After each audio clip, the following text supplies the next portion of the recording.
Imagine for a moment that you're being offered just the absolute ultimate prize. Right, the ultimate. Yeah, like you're standing in this flawless, sun-drenched paradise, right? Surrounded by cedar smoke, singing fountains, the whole deal. That's pretty good so far. It does. And a literal immortal goddess is looking you right in the eye, and she's handing you the keys to eternal life. Just handing them over. Exactly. You will never age. You'll never experience physical pain. You will never die. Yeah. All you have to do is just stay with her. Well, you look at this offer. And you turn it down. Yeah. You choose to walk away from eternal youth, step onto this flimsy wooden raft, and sail back to a mortal wife who is actively growing old. Right. In this rocky, impoverished kingdom filled with violent men who are, actively trying to murder your son. It is, honestly, arguably one of the most baffling and profound choices in all of human literature. It really is. To just choose the grit, the pain, and the inevitable decay of reality over, well, the perfection of a static paradise. And that choice, that specific choice, is the beating heart of our deep dive today. Welcome, everyone. Yes, welcome. For those of you listening right now, whether you're winding down for the night, looking for the ultimate epic bedtime story to let your mind drift off, or you just want a profound shortcut to understanding the blueprint of literally every hero's journey ever written, We have something pretty incredible for you today, we really do. We are going to tell the entire story of Homer's The Odyssey. which is a massive undertaking. We're synthesizing a huge stack of sources today. Yeah. We're pulling from detailed historical analyses, classical encyclopedias, archaeological records, and these incredibly rich mythological transcripts. So what's the mission here? The mission is to map out this 3,000-year-old masterpiece of monsters, magic, and human resilience. We want to guide you through this, explaining not just the plot, but, exploring the intricate psychology of these characters. Decoding why this ancient map of the human experience still matters to you today. Yeah. Okay, let's unpack this. Because to truly understand this journey home, we can't just start with a guy on a boat. No, definitely not. We have to understand the world this hero is leaving behind. And we have to understand the extremely unique nature of the hero himself. So we're starting in the ash and the smoking ruins of Troy. And the historical context of that ash and ruin is really crucial to anchoring this myth in reality. Right. The events of the Trojan War, assuming they have a core basis in historical fact, would have taken place around 1200 BC. Which was a long time ago. Yeah, the twilight of the Bronze Age. We're talking about a highly sophisticated, interconnected Mediterranean world, massive palace economies, intricate trade networks dealing in copper and early systems of writing, right? Like Linear B. Exactly, Linear B, and the archaeological excavations at Troy, which were initiated by Heinrich Schliemann in the 1870s. Oh, right, that guy. Yeah, and continued by modern archaeologists. They show a city that was indeed destroyed by fire and warfare right around this time. But the poem itself wasn't written down in 1200 BC, right? Like, there's a massive gap between the world the story describes and the world of the guy who supposedly wrote it. A huge gap, about 400 to 500 years. The poem was likely composed and finally committed to writing around the 8th or 7th century BC. So that's when the Greeks were adapting the Phoenician alphabet to create their own written language. That's the one.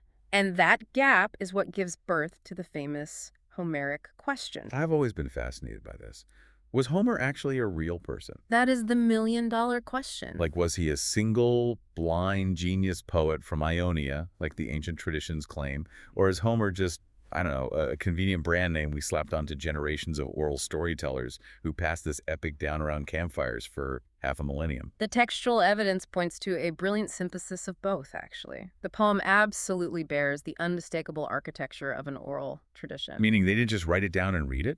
Right.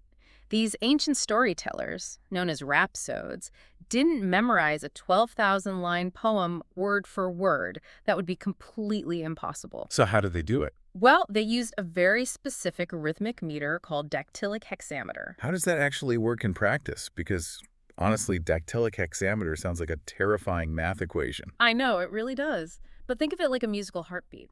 It's a line of poetry made up of 6 feet, or beats, and each primary beat has a specific rhythm. Like a drum pattern. Exactly. One long syllable followed by two short ones. Dum-diddy, dum-diddy, dum-diddy. Oh, okay. This driving rhythmic structure allowed the bard to improvise within a set framework.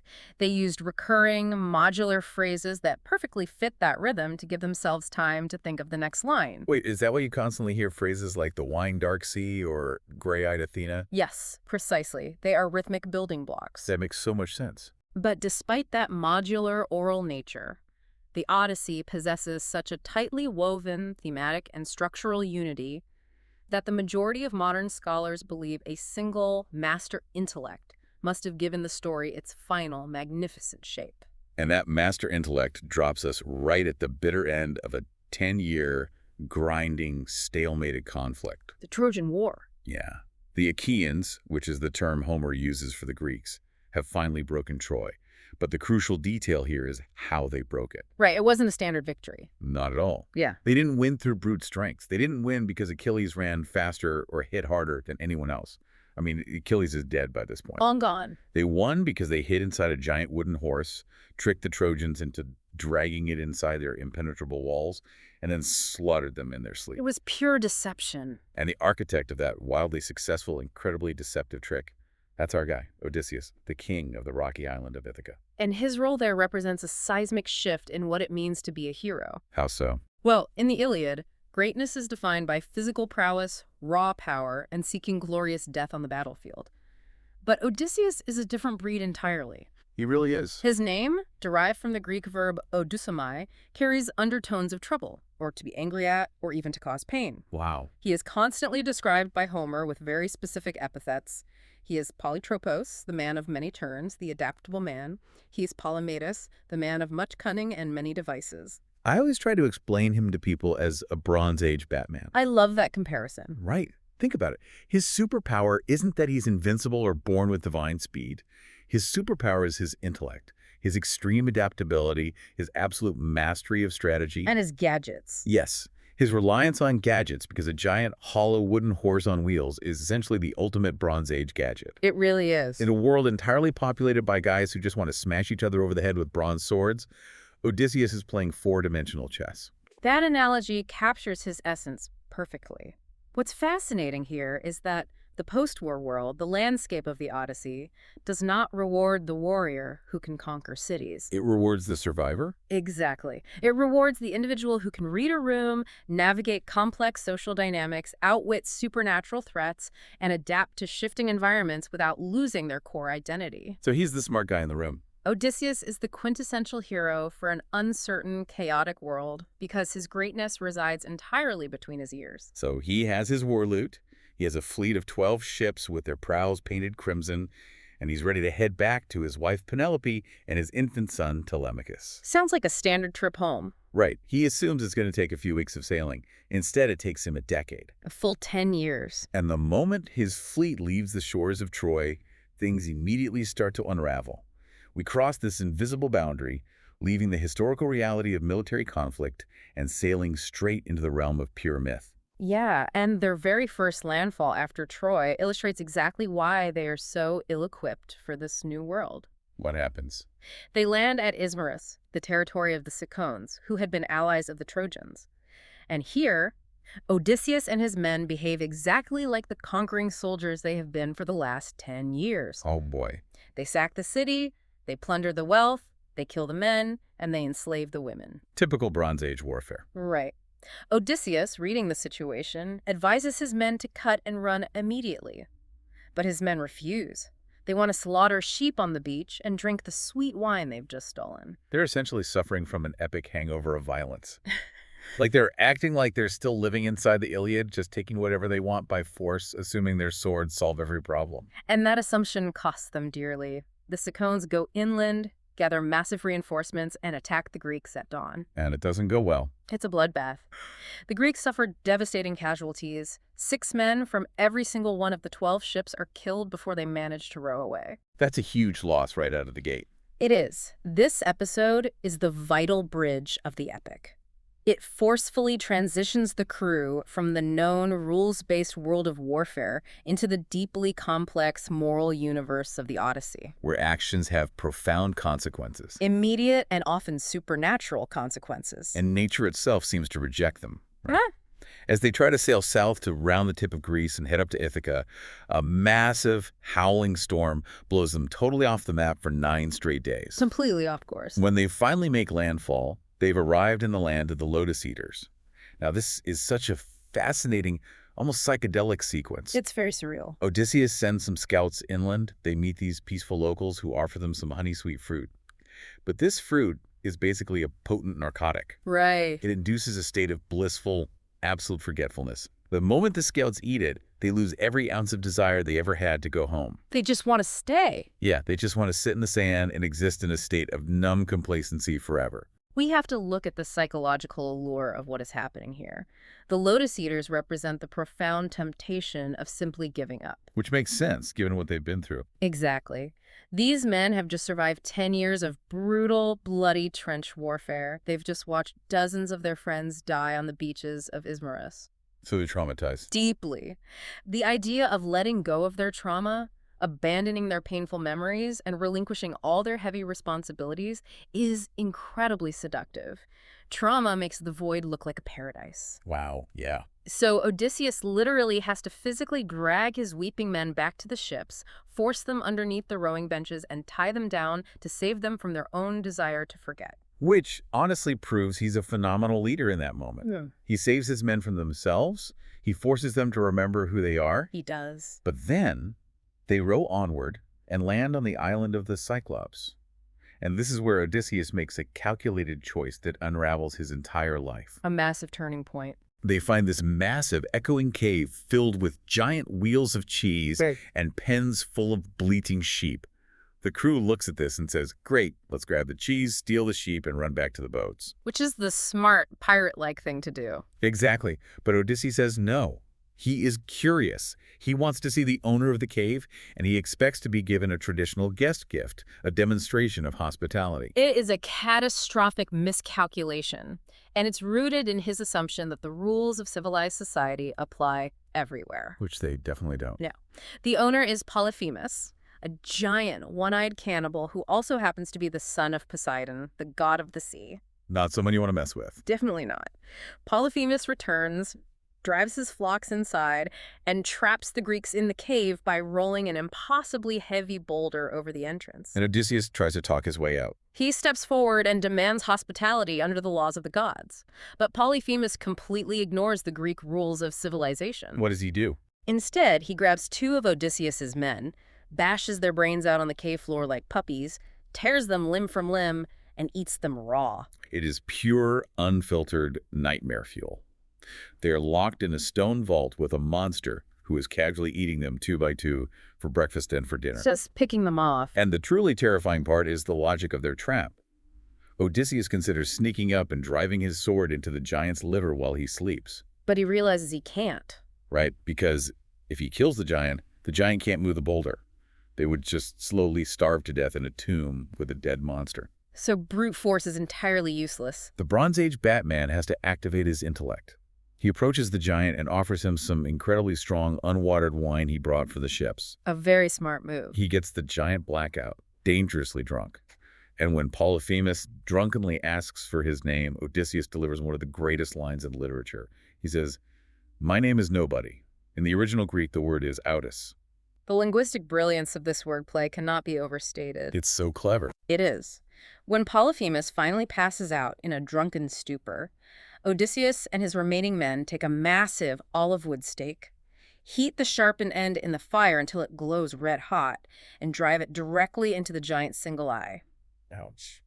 Polyphemus wakes up screaming in unimaginable agony.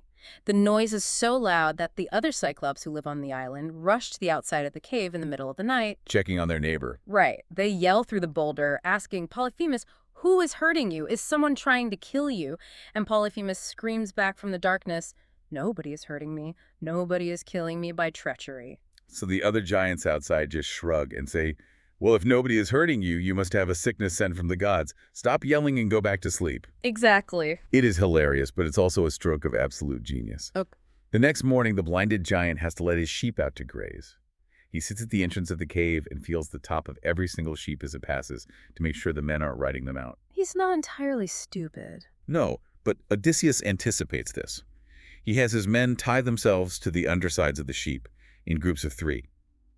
They slip right past the giant's searching hands. It's a perfect escape. They make it out, they sprint down to the ship, they push off into the water, they survived. But then Odysseus ruins everything. He really does. Yeah. In a moment of overwhelming ego and a desperate need for glorious recognition, he cannot endure the thought that this monster will never know who truly defeated him. This is the part I always struggle with. I really want to push back on Odysseus here. Okay, let's hear it. He just watched several of his men get eaten alive. They barely escaped by the skin of their teeth.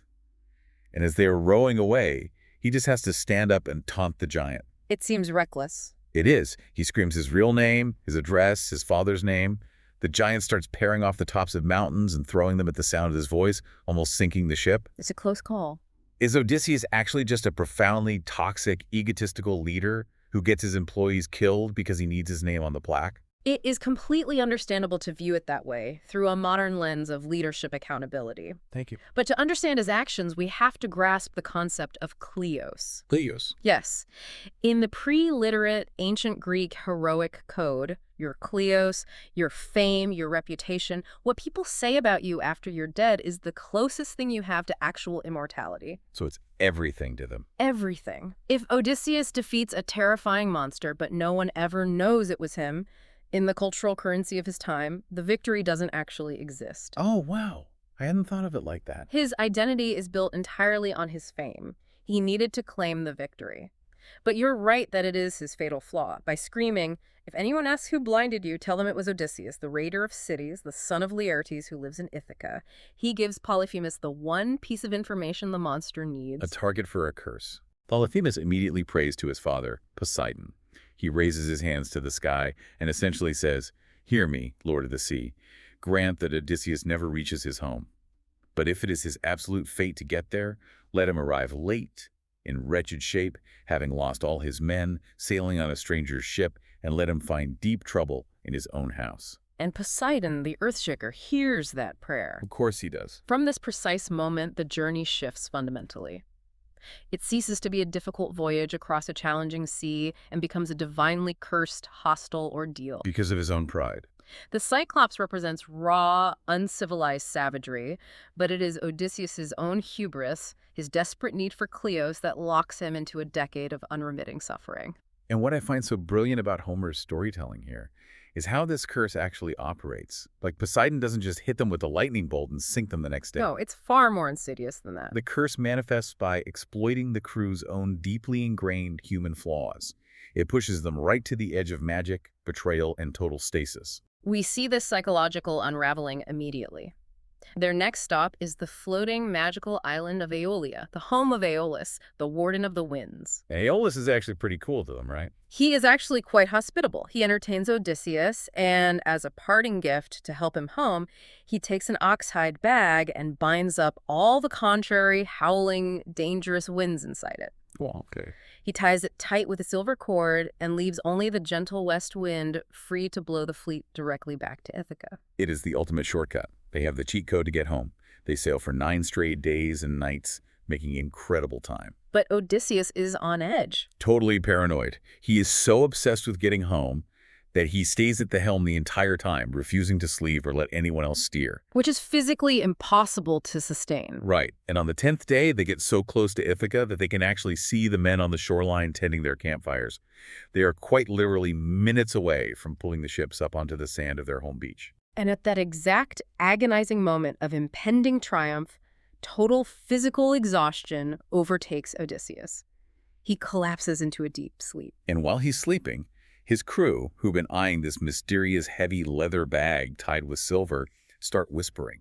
Mutiny is brewing. They look at it, and paranoia sets in. They start grumbling that Odysseus is hoarding treasure, that Aeolus gave him a fortune in gold and silver, and he's going to keep it all for himself, while they go home empty-handed. Such a tragic assumption. Driven by this toxic mix of greed, resentment, and suspicion, they untie the silver cord. The result is immediate devastation. The captive winds, desperate to escape, explode outward in a cataclysmic hurricane. This is a total disaster. The ships are instantly swept up in the squall and blown all the way back across the sea, away from their homeland, back to the floating island of Aeolia. And Aeolus is not happy to see them again. Not at all.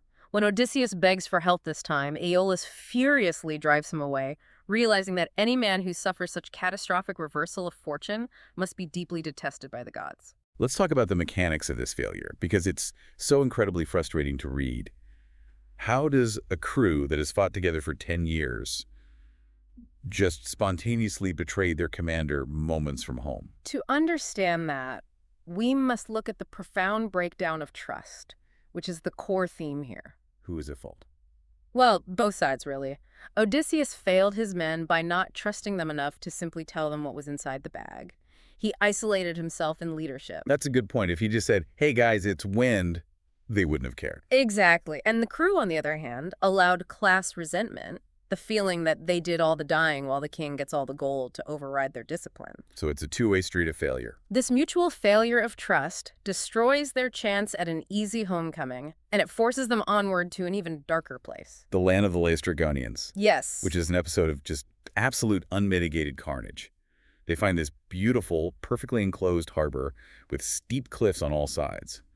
11 of the ships sail right through the narrow mouth and park close together in the calm water. Seems safe enough. But Odysseus, who is now hyper-cautious and paranoid after the Cyclops and the Bag of Winds, moors his single ship just outside the harbor, tying a cable to a rock on the headland. His paranoia saves him. It is the only reason he survives. Yeah. Because the locals aren't just unwelcoming.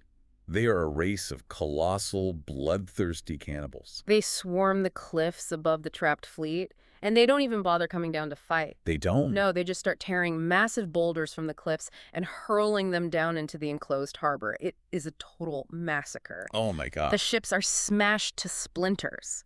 Homer describes the giants spearing the screaming, drowning men like fish and carrying them off to be eaten. That's horrifying. All 11 ships inside the harbor are completely annihilated. Only Odysseus, desperately hacking his mooring cable with his sword, manages to row his single ship away. It is a staggering, unthinkable loss. He goes from a grand, commanding fleet of 12 ships filled with his loyal veterans down to a single battered vessel of terrified, traumatized survivors. A shell of what he once had. And in this incredibly depleted, vulnerable state, they wash up on the island of Aeria. This is the home of Circe. And this brings us right to the threshold of pure magic. Odysseus, having learned his lesson about blindly walking into unknown territory, stays back at the ship. He sends half his remaining crew, led by a man named Eurylochus, to explore inland. Right. They find Circe's house situated in a clearing in the dense woods, but the environment is deeply unsettling. Oh, what's around it? The house is surrounded by mountain lions and massive wolves, but these apex predators don't attack. They don't. No, they act like gentle, domesticated pets, fawning over the men and wagging their tails. Which is arguably creepier than if they had just attacked them. So the men hear Circe inside, singing beautifully while weaving at her loom. She comes out, looking like a stunning goddess, and warmly invites them in for a meal. And they go in. They are starving and exhausted, so yeah, they go in. She serves them a mixture of cheese, barley, honey, and Pramnian wine. But she mixes a potent secret drug into the food. They eat it greedily. She walks behind them, taps them with her wand, and instantly they transform into pigs. Just like that. They grow snouts, bristles, hooves, and she drives them out into the mud of the pigsties and throws acorns at them. But the true horror of this magic is explicitly detailed by Homer. How so? Though they have the bodies and voices of swine, their minds remain completely human. Oh, that's awful. They are fully consciously aware of their horrifying degradation. They weep as they are driven into the pens. This transformation is not just a random magical trick, it is a deeply symbolic commentary. On what? It reflects the men's earlier lack of self-control, their gluttony with the Cicones wine, their greedy, animalistic behavior when opening the Bag of Winds. So it's literalizing their flaws. Circe's magic simply strips away their human veneer and reveals their internal lack of discipline in a physical form. Eurylochus, who had stayed outside the house suspecting a trap, runs back to the ship in a panic to tell Odysseus. Now, Odysseus is outmanned, entirely outgunned, and going up against a witch who can turn him into livestock. The odds are not in his favor. Not at all.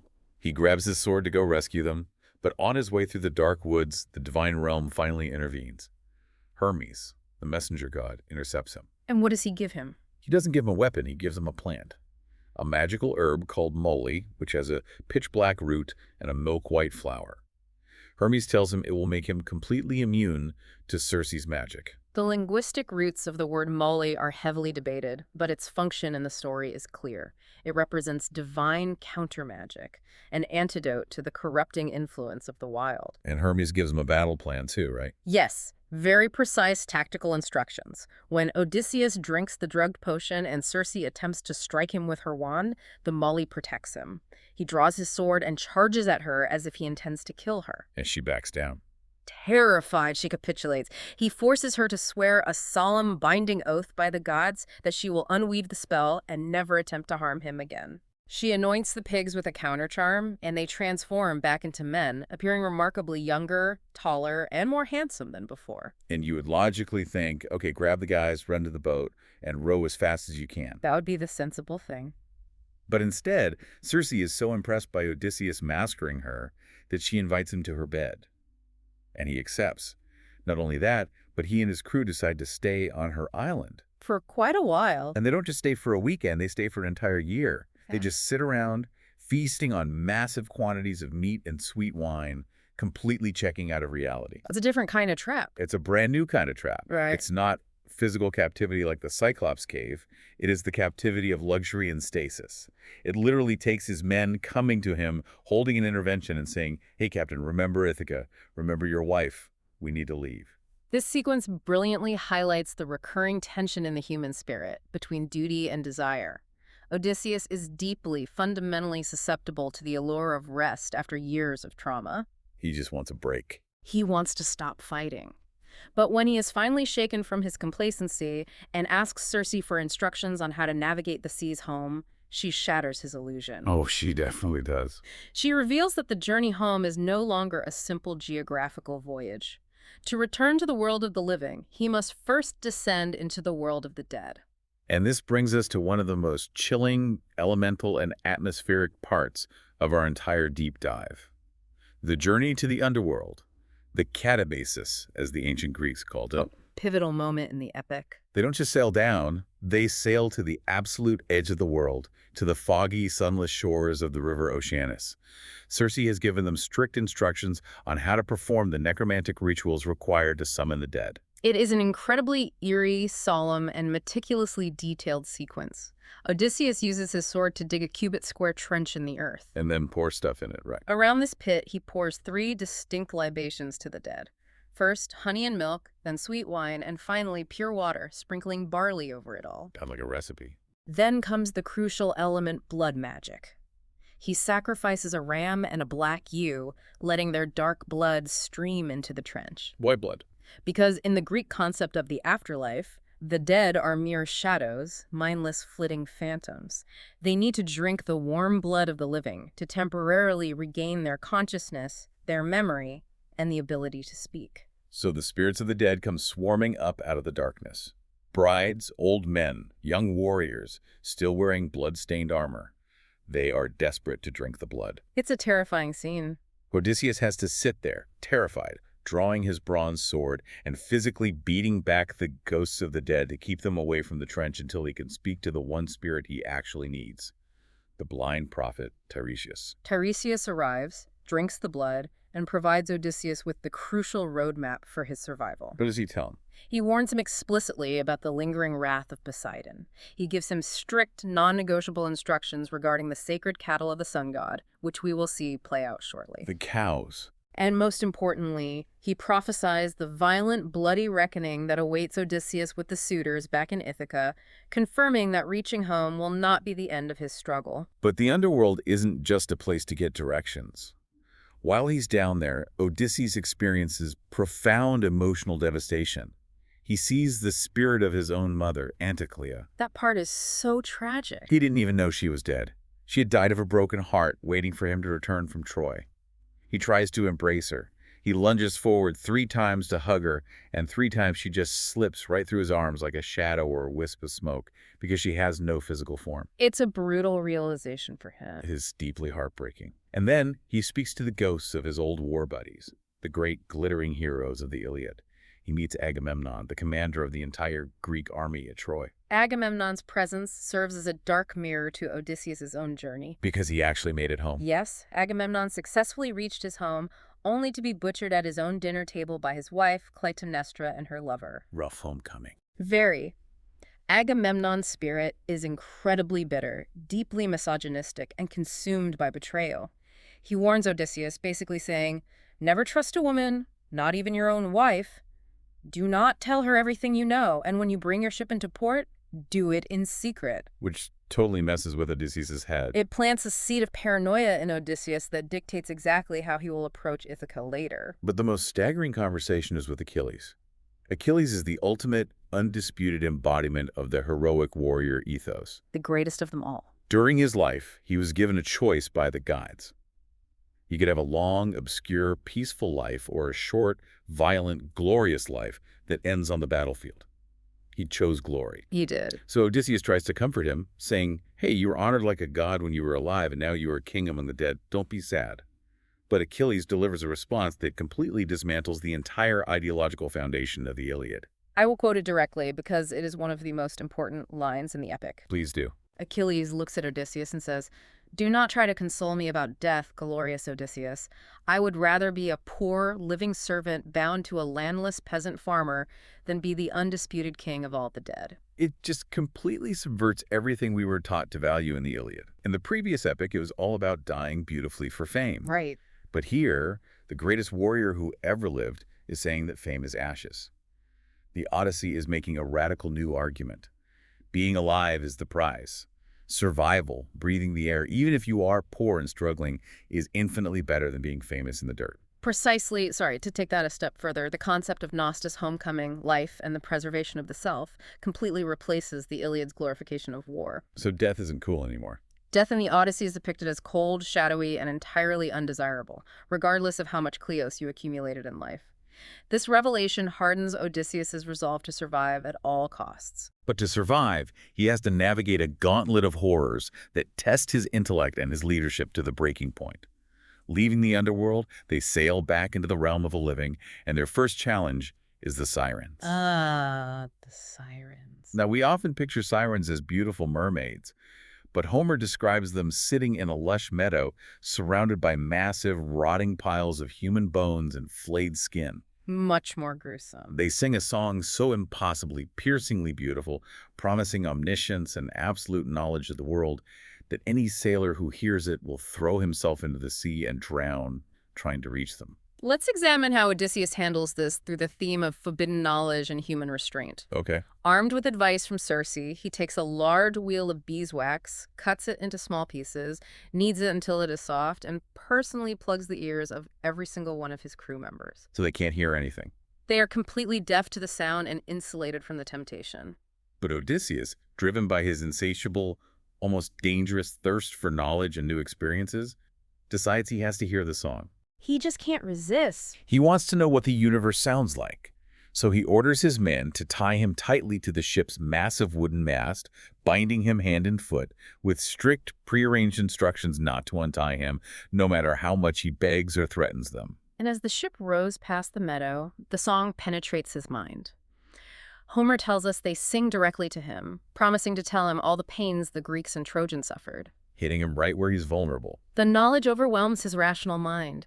He strains violently against the ropes, nodding his head and screaming at his men to let him go, completely willing to die for that knowledge. But the men keep rowing. But his men, deaf to the song, follow their orders. They stand up, row faster, and use more rope to tie him even tighter until they are safely out of earshot.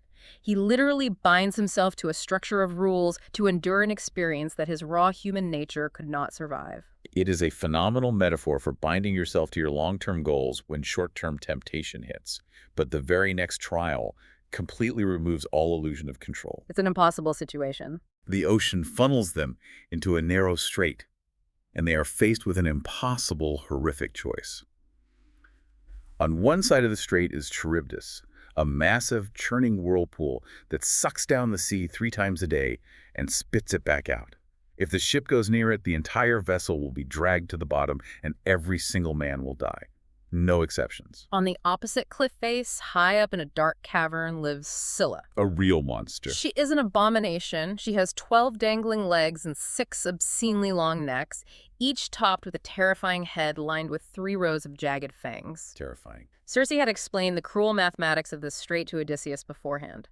If you steer near the whirlpool, you all die. If you steer near the cliff to avoid the whirlpool, Scylla will absolutely swoop down and eat 6 of your men, 1 for each of her heads. But the rest of the ship and the captain will survive. It is the ultimate ancient trolley problem. And this is where leadership becomes agonizing.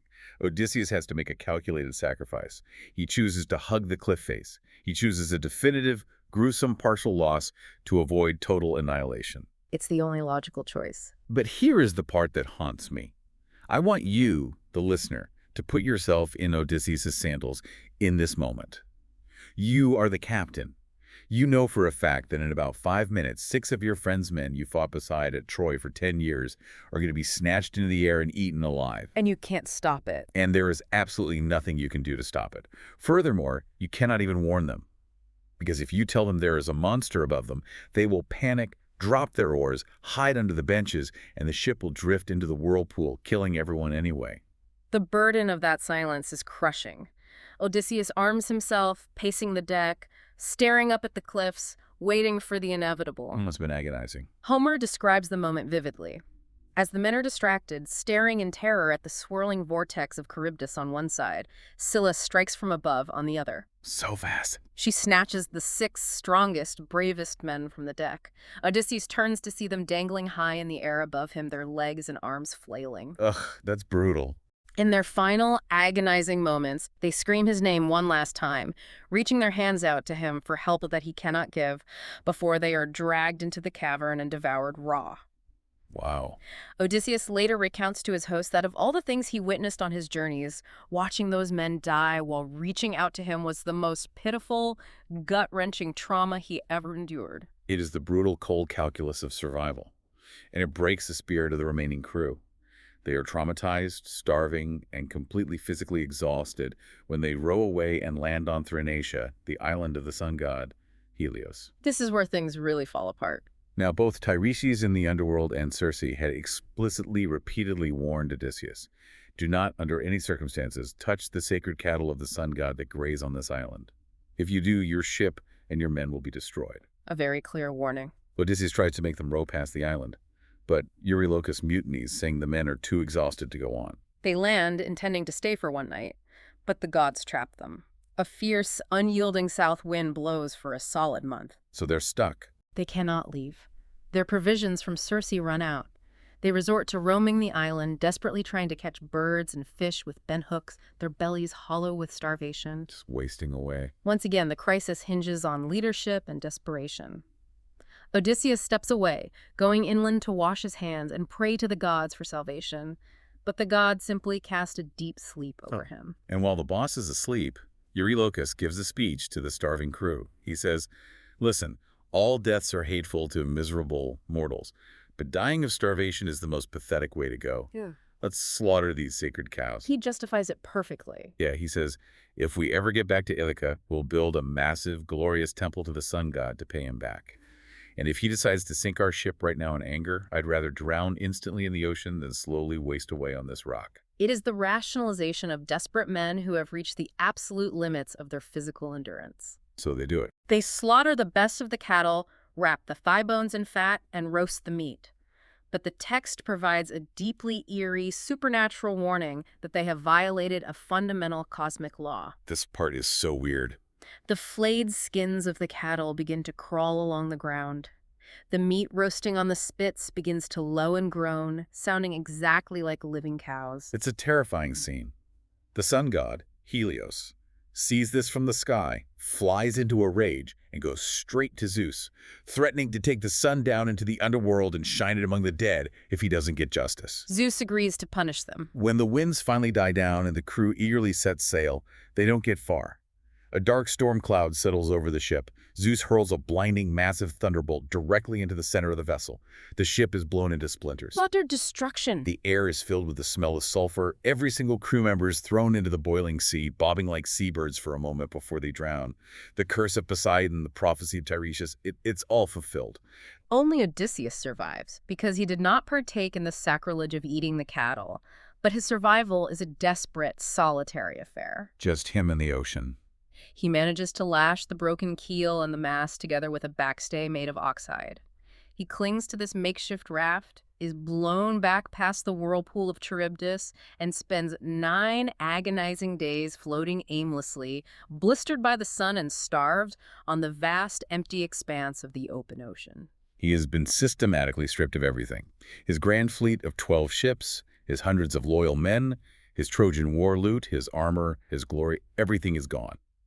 He has been reduced to absolute zero. Less than zero, really. A naked man clinging to a piece of wood, and when he finally washes up on the shores of Ogygia, the island of the nymph Calypso, he enters a phase of his journey that is completely suspended outside of time and human society. He remains trapped on Calypso's island for 7 long years. 7 years. To understand Ogygia, we must understand it as a gilded cage. It is a stunning, lush paradise. Homer describes it intimately. Thick woods of alder and poplar, 4 crystal-clear springs flowing with water, meadows soft with violets and parsley, and the smell of split cedar and juniper smoke filling the air. Sounds amazing. Calypso is a beautiful, immortal goddess who takes him as her lover, cares for him, and provides him with nectar and ambrosia. But it's a prison. It is an island of total suffocating stasis. We see Odysseus during the day, and he's not enjoying the paradise. He's miserable. He goes down to the rocky shore, sits by the crashing waves, and just weeps, staring out over the endless barren sea, pouring out his life in tears because he is cut off from his identity. He is a king with no kingdom, a father with no son, a husband with no wife. Calypso eventually offers him the ultimate temptation, the scenario we discussed at the very beginning of this deep dive. The eternal life deal. She promises that if he stays with her, she will make him an immortal god. He will never age, never wither, never face the dark reality of death. She even points out that she is objectively far more beautiful than his mortal wife, Penelope. A bit of a low blow, but okay. And Odysseus' response is a masterclass in diplomacy and human philosophy. He acknowledges her divine beauty, but he says, "My quiet Penelope would pale beside you. She is mortal. You are immortal and unfading. But even so, what I want and all my days I pine for is to go back to my house and see my day of homecoming." He's so steadfast. And he adds, "And if some god batters me far out on the wine-blue water, I will endure it, keeping a stubborn spirit inside me." I always think of Calypso's offer like being offered the chance to live inside a perfect, glitch-free virtual reality simulation forever. You never get hurt, you never get sick, the weather's always 72 degrees. But it's not real. Right. Odysseus realizes that without the friction of reality, without the struggle, the passage of time, and the looming reality of death, human life is essentially meaningless. He chooses the wrinkles, the pain, the aging, and the grit of the real human experience over eternal, static perfection. It is a profound philosophical rejection of the divine realm in favor of the human condition. But his philosophical choice doesn't physically free him. No, he still needs a boat. He is still trapped until the gods finally intervene. Athena, his divine patron and the goddess of wisdom, who has been largely absent while Poseidon raged across the sea, finally petitions Zeus to let Odysseus go. Zeus agrees and dispatches Hermes to order Calypso to release her captive. Calypso is furious. She delivers a blistering critique of the double standard of the male gods, pointing out that male gods get to kidnap and keep mortal women all the time, but the moment a goddess takes a mortal lover, the male gods get jealous and intervene. She makes a valid point. She does, but she has no choice. She complies, helps Odysseus build a sturdy wooden raft, provisions him with water and wine, and sends him off with a warm wind. For 17 days, he sails smoothly, navigating by the stars. But on the 18th day, the mountains of the Phaeacians appear on the horizon. Almost there. And at that exact moment, Poseidon, returning from a feast in Ethiopia, spots him. Poseidon realizes the other gods have circumvented his curse, and in a fit of rage, he whips up a massive apocalyptic hurricane. Just when he thought he was safe. The winds converge, the sea boils, and a colossal wave smashes the raft to pieces. Odysseus is thrown underwater, weighed down by the heavy divine clothes Calypso gave him. He manages to strip them off, grab a single plank of wood, and he spends 2 days swimming for his life through freezing, boiling surf. It's a miracle he survives. Finally, a massive wave throws him against the rocky coast of Scheria, the land of the Phaeacians. He drags himself up the mouth of a river completely naked, battered, bleeding, his skin crusted in dried salt brine, and collapses in a pile of dead olive leaves, falling into a state resembling death. This arrival marks a massive thematic shift. The epic now focuses heavily on the concept of nostos. And here, Homer is showing us that nostos is not just a physical return to a geographical location. It is the complex, delicate process of reintegration into human society. He has to relearn how to be a person. Odysseus has spent 7 years in isolation with a goddess, and before that, years fighting monsters. He has to relearn how to be a human being among other civilized human beings. And his re-entry into society starts in the most awkward way possible. He is discovered the next morning by the Phaeacian princess, Nausicaa. Athena had sent Nausicaa a dream, prompting her to go down to the river to wash her clothes. The timing is divine. She and her maids are playing with a ball, they scream, and it wakes Odysseus up. He crawls out of the bushes, completely naked, using a leafy olive branch to cover his manhood, looking like a wild, starving mountain lion. The maids predictably run away in terror. But Nausicaa, granted courage by Athena, stands her ground. And this is where Odysseus's true superpower, his metis, his intellect and linguistic agility, saves his life. He talks his way out of it. He doesn't lunge at her and grab her knees in the traditional posture of a suppliant, which would terrify her. He stays back and delivers a masterful honeyed speech. He's a smooth talker. He flatters her beautifully, comparing her to a palm tree he once saw growing by the altar of Apollo in Delos, balancing perfectly between begging for help and treating her with intense respect. It's so smooth. He uses his intellect to disarm the situation. Nausicaa is impressed. She gives him clothes, oil to wash the salt off his body, and tells him exactly how to approach her parents, King Alcinous and Queen Arete, in the city. A crucial piece of advice. He enters their magnificent palace as a humble suppliant, sitting in the ashes of the hearth until they raise him up and offer him immense, lavish hospitality. They don't even know his name yet, but they treat him like royalty. During a great feast held in his honor, the blind court bard, a man named Demodocus, begins to sing. And this is a moment of profound meta-narrative brilliance by Homer. The story within the story. Exactly. Demodocus sings songs of the Trojan War. He specifically sings of the cunning of Odysseus, the stratagem of the Trojan horse, and the fall of the city. I want you to imagine the emotional weight of that moment. Odysseus is sitting there, totally anonymous, a shipwrecked stranger in a foreign hall. And suddenly, a famous poet starts singing a song about his own life. About his trauma, really. About his greatest triumph. Yeah. And about the friends who died right next to him. Odysseus pulls his heavy purple cloak over his head to hide his face and just quietly, uncontrollably sobs. King Alcinous notices him crying, stops the music, and finally demands to know, "Who are you? Where are you from? And why do you weep when you hear the fate of the Argives and the fall of Troy?" And in this pivotal moment, Odysseus finally reclaims his identity and his agency. He wipes his tears, looks at the king, and announces, "I am Odysseus, son of Laertes, known to the world for every kind of craft. My fame has reached the skies." Such a mic drop moment. And then he spends the rest of the night recounting the entire story of his 10-year wanderings to the spellbound Phaeacian court. It's an incredible structural choice. The entire story we've just been discussing, the Cyclops, the bags of wind, Circe, the underworld, the monsters, is actually told as a massive, elaborate flashback by Odysseus himself, holding court in the middle of the night. It shows that he is not just a warrior. He is a storyteller, shaping his own myth. Controlling the narrative. And the Phaeacians are so moved by his tale that they load a magical, super-fast ship with cauldrons of gold, bronze, and rich garments. They wait for him to fall into a deep, death-like sleep, and they miraculously ferry him across the dark sea to Ithaca, leaving him gently on the beach, surrounded by treasure, before sailing away.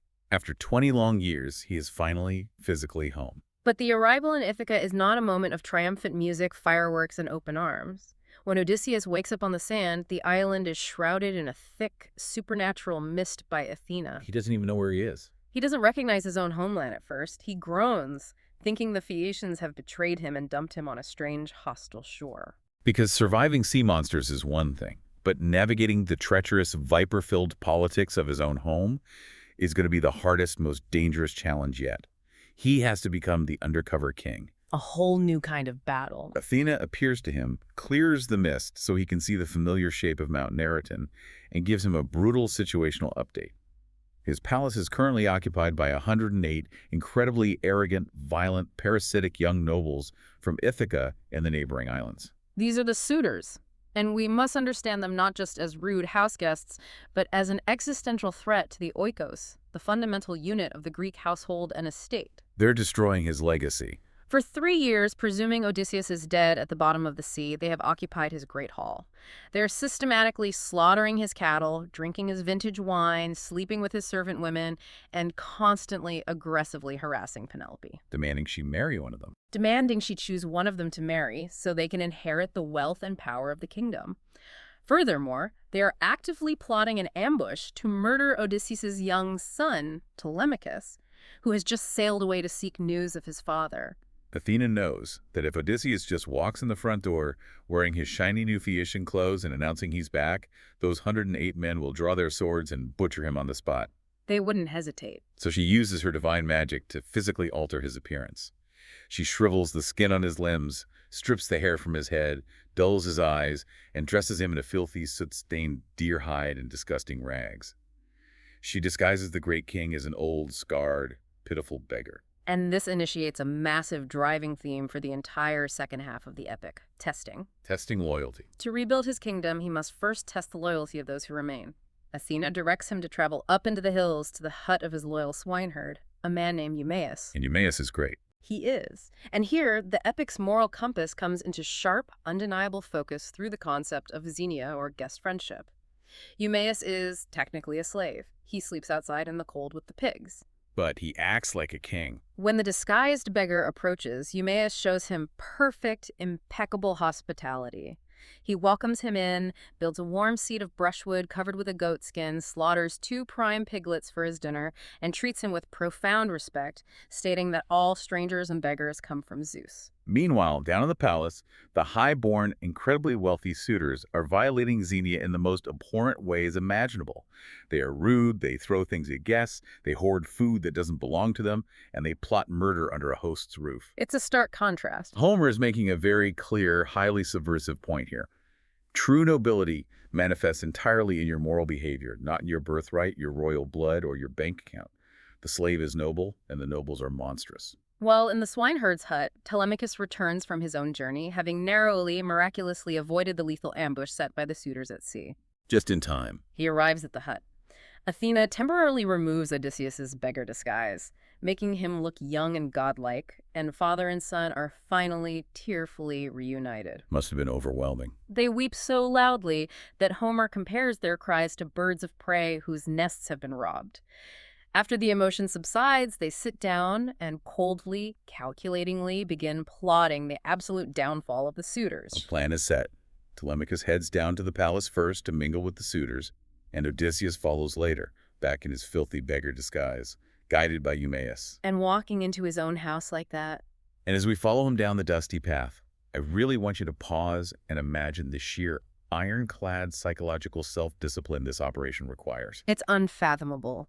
Odysseus had been fighting, bleeding, and enduring unimaginable horrors to get back to this exact spot for 20 years. He walks into his own beautiful stone-pillared house. He sees it completely trashed by these arrogant men who are eating his life's work and harassing his wife.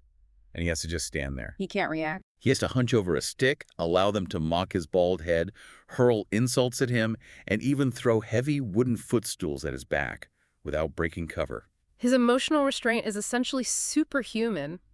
He uses this disguise to systematically test the loyalty of his entire household. He walks among the suitors, begging for scraps of bread, memorizing their faces, observing their individual cruelties. Gathering intel. He watches which maids are sneaking off to sleep with the suitors and which servants remain loyal and grieve for their absent master. This meticulous intelligence gathering establishes the moral justification for the absolute terrifying violence that is about to follow. They write their own death warrants. By letting them reveal their true, wicked nature, he proves they are beyond redemption. And amidst all this unbearable tension as he's walking up to the palace gates, there is one incredibly poignant, heartbreaking moment.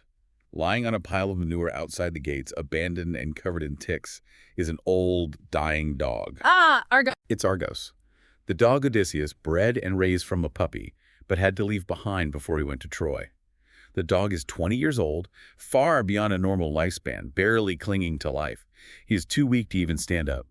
But he knows. He smells Odysseus. He hears his voice. He recognizes his master through the divine disguise, wags his tail, and drops his ears. Odysseus cannot acknowledge him without blowing his cover. He has to turn his head away to wipe a single tear from his eye. It's so sad. And Argos, having fulfilled his life's purpose by finally seeing his master return after 2 decades, simply closes his eyes and passes away into the darkness of death. It wrecks me every time I read it. It is one of the most affecting moments in ancient literature, serving as the ultimate symbol of the profound passage of time, the things that can never be restored, and the heavy emotional cost of the journey. Inside the palace, the tension is just building and building like a pressure cooker. There are constant supernatural omens, eagles tearing at doves in the sky above the roof, sudden, unseasonal claps of thunder from Zeus. The gods are signaling the end. One prophet even looks at the suitors and sees their faces covered in a ghostly night, the walls dripping with phantom blood. But they are too arrogant, too drunk on their own perceived power to read the room. The intelligence of Odysseus is finally about to meet the matching intellect of Penelope. Penelope is a truly remarkable, complex character. She is arguably the only person in the entire epic who possesses a mind capable of matching Odysseus in strategic cunning. She's brilliant. She is entirely isolated, surrounded by hostile men, yet for 3 years she managed to stall all 108 suitors using a brilliant display of metis. The shroud trick. She announced to the hall that she could not possibly choose a husband until she finished weaving a massive, intricate burial shroud for Odysseus's elderly father, Laertes. She would set up this huge loom in the main hall and weave this beautiful fabric all day long in front of them. And then every single night she would have her loyal maids light torches, and she would secretly unweave everything she had done that day. It's so clever. She completely outsmarted and paralyzed the political ambitions of over 100 dangerous men for 3 solid years, using nothing but thread, until one of the disloyal maids caught her and betrayed her to the suitors. Now, backed into a corner, her time has run out. She decides to set the ultimate test, the contest of the bow. She goes into the deep, fragrant storeroom and brings out Odysseus's massive, ancient recurve bow. She stands before the suitors and announces a challenge. She will marry the man who can string this bow and shoot a single arrow cleanly through the small socket rings of 12 axe heads lined up in a row on the dirt floor of the hall. Which is nearly impossible. It is a feat of immense physical strength, but also incredible technical skill, a trick that only her husband ever mastered. The suitors look at this and think it's going to be a breeze. But one by one, they step up, they grab the bow, and they fail miserably. They can't even bend the thick horn and wood enough to slip the string onto the nock. They're not strong enough. They try heating it over the fire, rubbing it with hot fat to make it pliable, but they are completely, humiliatingly powerless. After every single suitor fails, the filthy, scarred old beggar sitting in the corner raises his hand and quietly asks if he can try. The suitors are instantly outraged. They hurl abuse at him, terrified that a beggar might string the bow and shame them all. But Telemachus steps in. Telemachus, exerting his authority as the heir, and Penelope, honoring the laws of Xenia, insists the stranger be given a chance. Eumaeus carries the heavy bow down the hall and places it in the beggar's hands. A moment of truth. Odysseus takes it. He examines it carefully, turning it over, testing it for rot or wormholes, checking the tension. And then, effortlessly, without even standing up like a master musician stringing a lyre, he bends the massive weapon and strings it in one fluid, beautiful motion. He still has it. He plucks the taut string, and it sings with a sharp, clear note that Homer compares to the cry of a swallow. The color completely drains from the suitors' faces. Total dead silence falls over the hall. Zeus sends a single massive crack of thunder that shakes the roof. The beggar takes a bronze-tipped arrow, sets it on the string, draws it back without leaving his stool, and shoots it perfectly, cleanly through the rings of all 12 axe heads.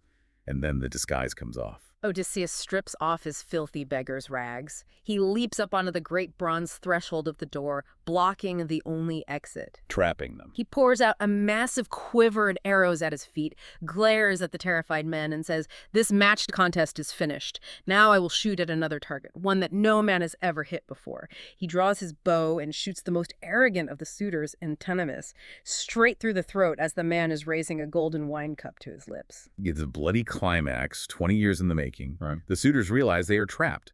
They look around the walls for the spears and shields that usually hang there, but Telemachus had secretly removed and locked them all away the night before. They are completely defenseless. They only have the small knives they use to cut their meat. Aided by Telemachus, the loyal swineherd Eumaeus, and the cowherd Philoetius, Odysseus unleashes a terrifying, merciless slaughter. The Great Hall turns into an abattoir. The poetry here is incredibly graphic and violent, intentionally mirroring the battlefields of the Iliad. Like a horror movie. Odysseus is described like a terrifying lion, drenched in blood, standing among a heap of corpses. Trapped in the enclosed space, unable to escape through the locked doors, all 108 suitors are systematically hunted down and killed. The cosmic order, the law of Xenia, is brutally, violently restored through their blood. After the violence is over, the hall is fumigated with sulfur and fire, and the disloyal maids are executed. We finally arrive at the true emotional climax of the epic, the reunion of Odysseus and Penelope. But Homer doesn't give us a simple, easy ending. Penelope doesn't just run downstairs, see a guy covered in blood, and fall into his arms weeping with joy. She's been dealing with liars, frauds, and imposters claiming to have news of Odysseus for 20 years. She is incredibly cautious. She has to be absolutely sure. This is where we see the concept of homophorosing, a profound, deep-rooted like-mindedness between a husband and a wife. She has to test him. Penelope must test him, using her own brand of Nataia. She sits across from him in the firelight, and then she casually, brilliantly tells her old nurse, Euryclea, to move the heavy master bed out of the bedchamber and into the hallway so the stranger can sleep on it tonight. And Odysseus, who has been perfectly calm, calculating, and in control for 20 years, just completely loses his mind. He erupts. He snapped. He yells at her, "Woman, what are you talking about? Who moved my bed?" And then he explains in frantic, desperate detail the secret of how he built the bedroom himself. He explains that he built the stone walls of the room around a massive, leafy, living olive tree growing right in the middle of the courtyard. Anchoring the room. He lopped off the top branches, squared the massive trunk with a bronze axe, and carved the bedpost directly out of the living wood, anchoring the bed permanently into the earth itself. It is literally impossible to move that bed unless someone brought an axe and chopped the tree down. By revealing this intricate architectural secret, a secret known only to Odysseus, Penelope, and one single loyal servant, he passes her ultimate unyielding test. So she's just like him. She breaks down, runs to him, throws her arms around his neck, and kisses his face. We have to analyze why this specific test matters so much in the context of ancient patriarchy. Penelope proves that her intellect is a complete match for his. She outsmarts the ultimate trickster. That's beautiful. And the immovable bed, rooted deep in the living earth, serves as the central anchoring symbol of their unshakable marriage, a private world that survived the chaos of the Mediterranean. It is such a satisfying earned conclusion. But the story officially stops here in Ithaca. Athena comes down in the final book, forces a peace treaty between Odysseus and the angry families of the dead suitors, and the poem ends. But the actual story of the Odyssey has never stopped traveling. Even within the text itself, there's an open ending. Remember what Tiresias told Odysseus in the underworld. He told him that reaching Ithaca wasn't the end. He eventually has to leave his home again. Yes, the prophecy is incredibly poignant. Tiresias stated that after defeating the suitors, Odysseus must take a well-balanced boat's oar on his shoulder and travel inland on foot. Walk away from the sea. He must keep walking until he reaches a society of people who know absolutely nothing of the sea, people who do not salt their food and who are so ignorant of ships that they mistake the oar on his shoulder for a winnowing fan used for tossing wheat. That is highly specific. Only there, at the absolute limit of his known world, can he plant the oar in the ground, make a massive sacrifice to Poseidon, and finally appease the god's wrath. And there is even a lost sequel. We don't have the text, but ancient summaries tell us about a poem called the Telegony. In that story, years later, Telegonus, who is the son Odysseus fathered with the witch Circe during his year on her island, comes to Ithaca searching for his father. And it ends tragically. He raids the island, Odysseus goes out to fight the invaders, and in a tragic twist of fate, Telegonus accidentally kills Odysseus with a spear tipped with the spine of a poisonous stingray. The man of many turns is finally taken down by his own past, catching up to him.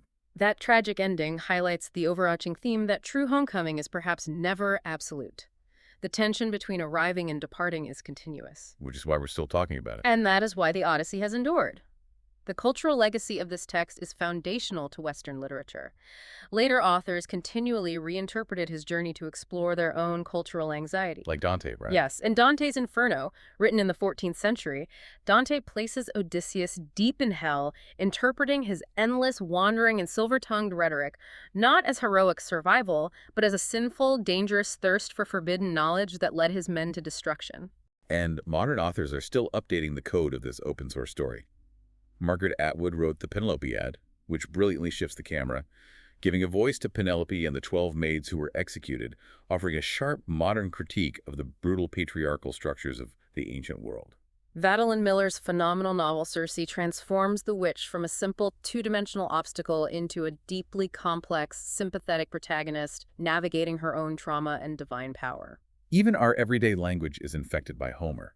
If you talk about a siren song tempting you, or being caught between Scylla and Charybdis, or calling any long, confusing trip an Odyssey, you are speaking Homeric Greek. The reason this story continues to resonate so powerfully is that it captures a fundamental, inescapable human dynamic. Which is? In our modern age, marked by global mobility, complex refugee crises, and rapid technological displacement, the deep psychological tension between wandering the terrifying but necessary exploration of the unknown and returning the desperate need to preserve our connection to the familiar, the safe, and the loved is a universally understood experience. Wow. We have covered a truly staggering amount of ground tonight. We started in the bloody, ash-choked ruins of Troy. We sailed past the psychedelic shores of the Lotus Eaters, survived the dark, suffocating terror of the Cyclops Cave, endured the intoxicating, dangerous magic of witches, descended into the chilling, blood-soaked depths of the underworld, and finally fought our way back to the familiar but profoundly altered halls of Ithaca. It serves as a profound, enduring map of human resilience, illustrating in vivid detail how a person can endure the systematic, brutal loss of everything they hold dear, their friends, their wealth, their very identity, and still find the internal fortitude to fight back, to reconstruct their sense of self, and to reclaim their home. I want to leave you with a final thought to mull over as you drift off to sleep, or as you step back into the noise of your own modern life. We spent this whole deep dive exploring an epic that was held entirely in the minds of the people who told it. The rhapsodes memorized 12,000 lines of poetry. An incredible mental feat. They carried entire universes, massive mental palaces of heroes, gods, and monsters, right inside their own heads.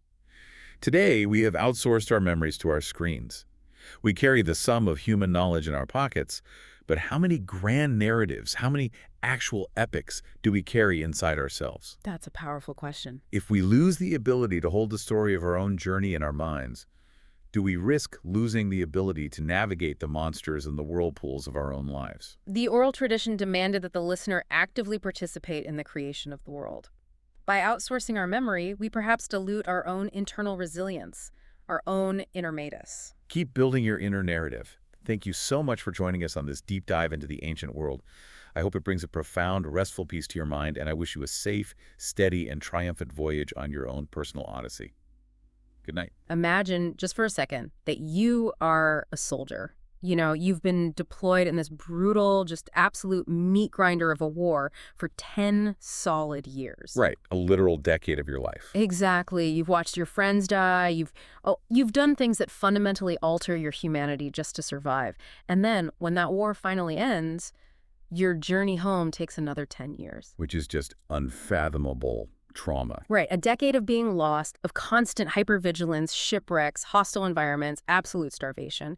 And then after 20 years, you finally step foot on your own property. You expect sanctuary, you know. Or at least a moment to just breathe. Yeah, a moment to breathe. But instead, you find your house occupied by this army of parasites who are eating your food, harassing your wife, and actively plotting to murder your only child. Like, what do you do? Do you call the authorities? Well, you can't, because there are no authorities. You are the authority. Right.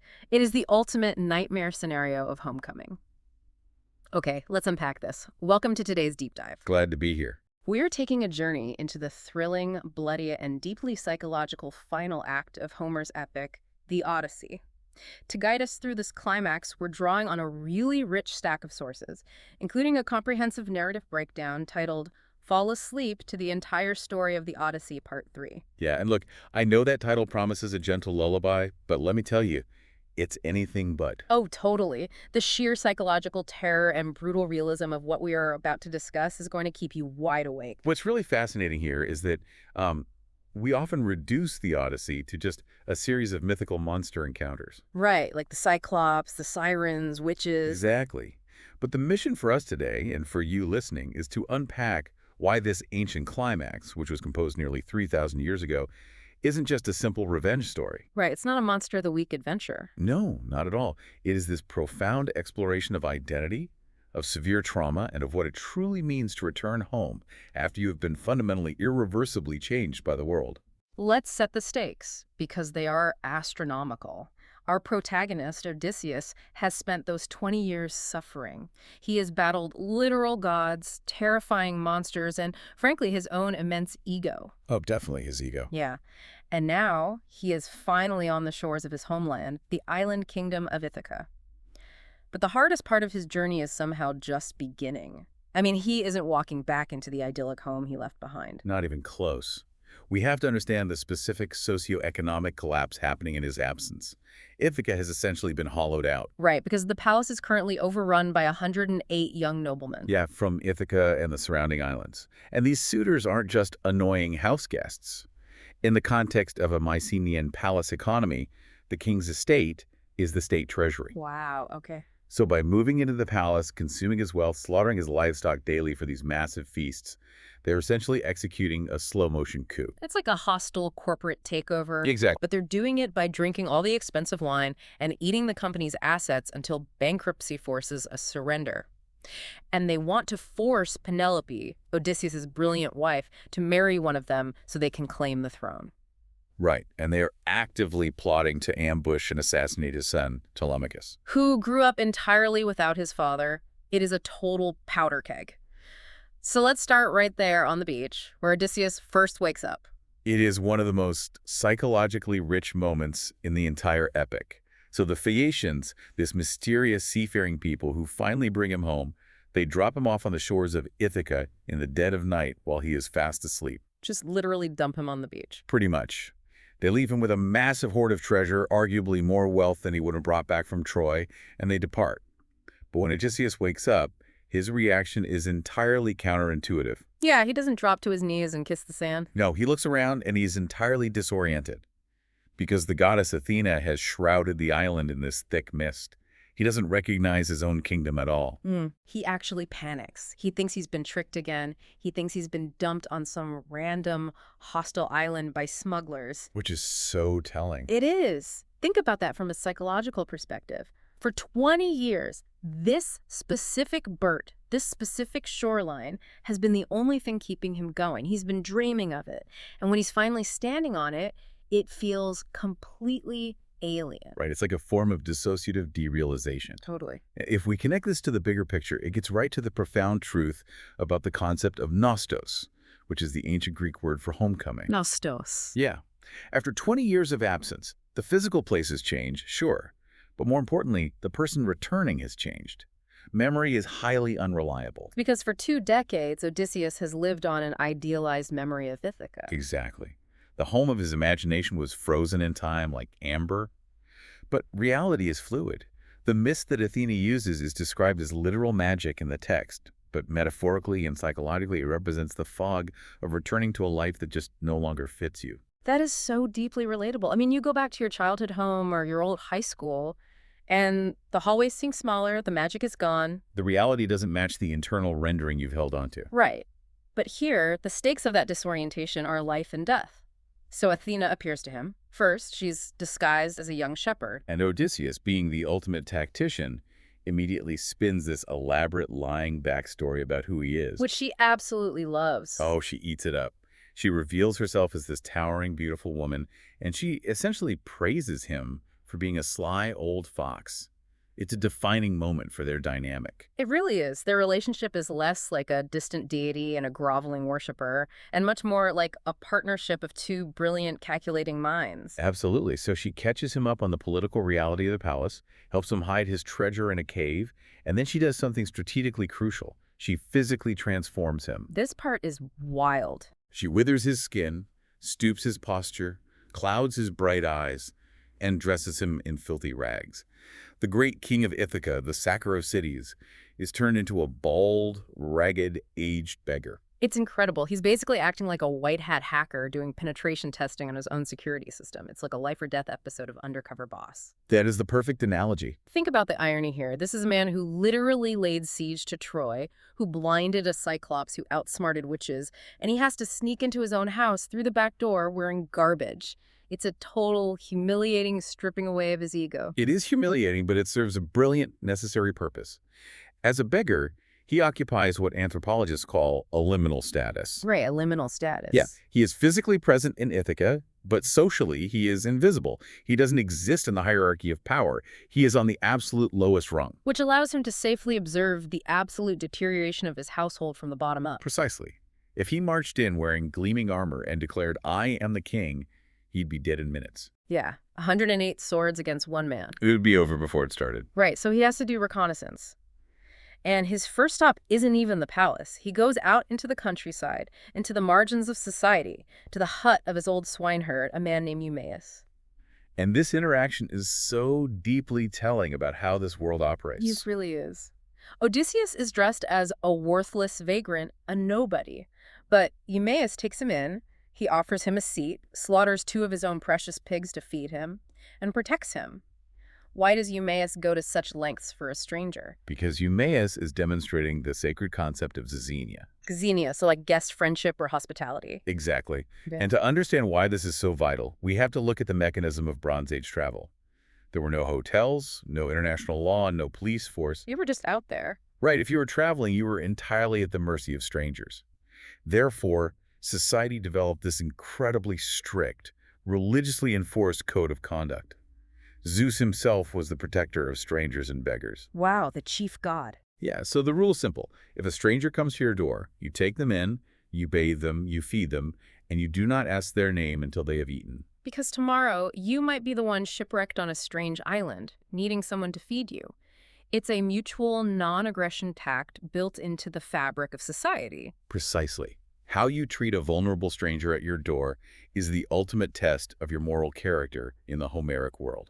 And Eumaeus, who is technically an enslaved servant, I mean, he was kidnapped as a child and sold to Odysseus' father, he embodies the highest ethical code of the society. He does. He respects the gods and he respects humanity. While the supposedly noble suitors up at the palace, the elite members of society, are violating every single rule of that code.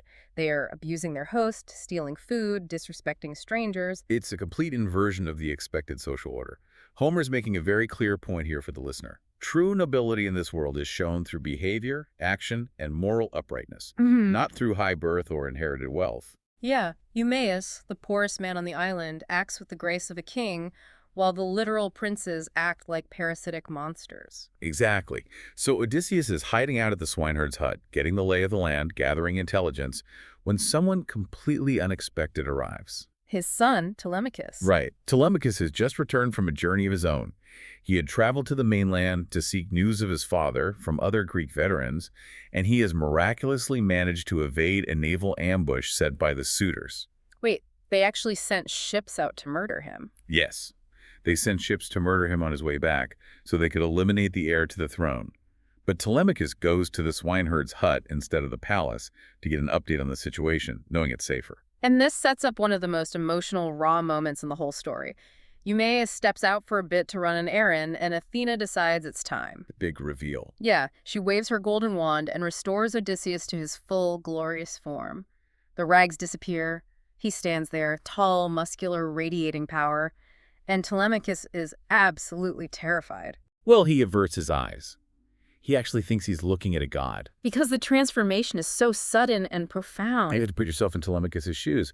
When Odysseus finally says, no, I am not a god, I am your father, Telemachus initially refuses to believe it. He thinks it's a trick. He thinks it's a cruel psychological trick being played by the gods to torture him.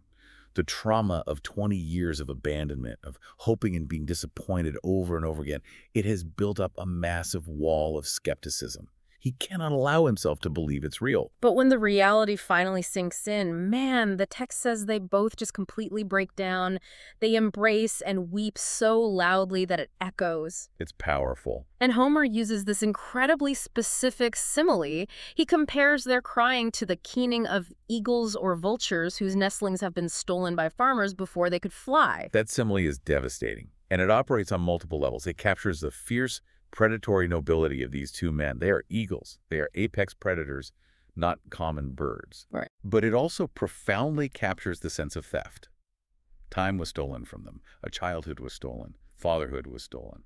The grief we are witnessing isn't just about the joy of reuniting. It's a deep, agonizing mourning for the 20 years they can never get back. Exactly. The farmers in the simile represent the war, the gods, the suitors, everyone who robbed them of their family unit. It's a brilliant way to frame their pain. Okay, here's where I have to push back a little on their strategy. They have this tearful reunion. They are two fierce warriors. Odysseus is a legendary tactician.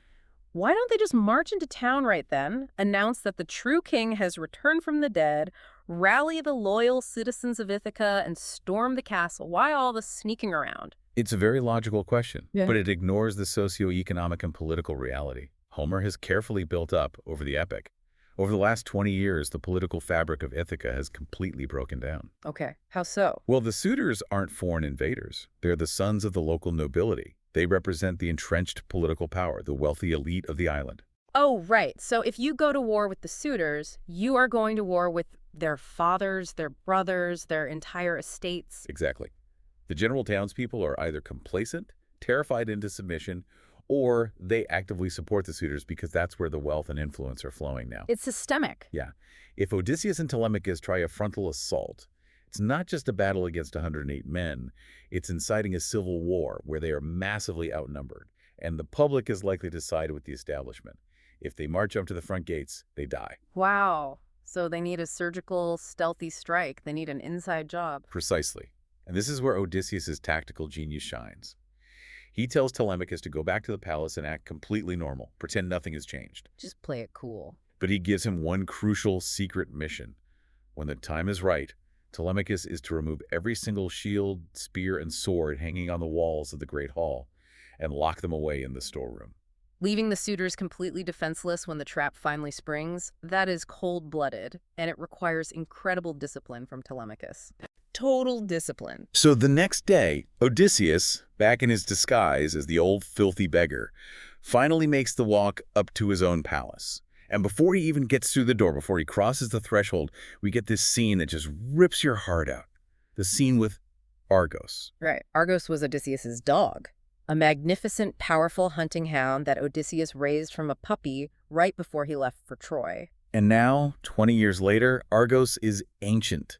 He is covered in ticks, half paralyzed, and lying neglected on a pile of manure outside the palace gates. He has been completely discarded by the people currently running the estate. But the second he hears Odysseus' voice, even though Odysseus is in disguise, covered in rags, and completely unrecognizable to humans, Argos knows. He knows his master. Yeah, he doesn't have the strength to stand up, but he just drops his ears and wags his tail once. And Odysseus, who has to maintain his disguise at all costs because his life depends on it, can't even go over and pet him. He can't even acknowledge him. No, he just turns his head away and wipes a single tear from his eyes so the swineherd doesn't see. And then, the moment he passes, the moment he finally sees his master come home, Argos dies. He literally held on for 20 years just for that one moment. I mean, why does Homer include this? It feels so needlessly tragic. It is profoundly brutal, but it serves as a vital, tragic symbol for the listener. Argos represents the decay of the household's outer reaches during the king's absence. Like the rot spreading outward. Exactly. When the center of power rots, when the king is gone and the nobility becomes corrupt, the neglect spreads outward to the most vulnerable creatures in the society. It is a gut-wrenching reminder of the cost of lost time. The suitors have not just consumed wealth, they have destroyed the care, the order, and the love that held the estate together. The death of Argos is the visual proof of their moral failure. It completely fuels the fire for what's about to happen, because right after this heartbreaking moment, Odysseus steps into the lion's den. He enters his own great hall and starts begging for scraps from the men who are literally eating his food. And the abuse he takes is horrific. Yeah, the ringleader of the suitors, A guy named Antinous is particularly vicious. He insults the beggar, tells him he's a pest, and then he picks up a heavy wooden footstool and hurls it as hard as he can, hitting Odysseus square in the back. And how does Odysseus react to being assaulted in his own home? He does nothing. He just stands there like a rock. Yeah. And this is what fascinates me about his character growth. Let's compare this to the Odysseus from earlier in the story. Think about 10 years ago after he blinds the Cyclops. Oh, right, the hubris. Yeah. He escapes onto his ship, he's safe, but his ego is so massively inflated that he can't help but shout his real name back at the monster. I am Odysseus who blinded you. Which was a terrible idea. Right. That one moment of pride, that need for recognition is what got him cursed by the sea god Poseidon and cost him an extra 10 years of suffering. But now he swallows his pride entirely. He takes a physical beating in his own house, in front of his own son, in absolute silence, just to protect the mission. That is the evolution of the hero. The physical strength that won battles in Troy, the pure aggression, is no longer his most valuable asset. What he demonstrates here is absolute psychological control, endurance. It's all about the long game now. Exactly. The Greeks valued a concept called mie, which means cunning intelligence. Part of mides is the ability to endure humiliation for the sake of a long-term strategy. He is mastering himself before he attempts to master his enemies. He realizes that a reaction right now would satisfy his pride but ruin the war. So the tension in this house is just building and building. It's suffocating. It really is. Which brings us to the night before the climax. The suitors have finally gone to sleep, and Penelope asks to speak with the mysterious beggar who was abused in her hall. She wants to know if he has heard any news of her husband on his travels. We transition from the loud, chaotic physical violence of the Great Hall into this quiet, incredibly tense psychological battle in the dark. This midnight interview is an absolute masterclass in tension. Penelope and the disguised Odysseus sit face to face by the fire. He spins this incredibly complex, highly detailed lie about how he is a fallen aristocrat from Crete who once hosted Odysseus on his way to Troy 20 years ago. And he includes details that are so perfectly accurate.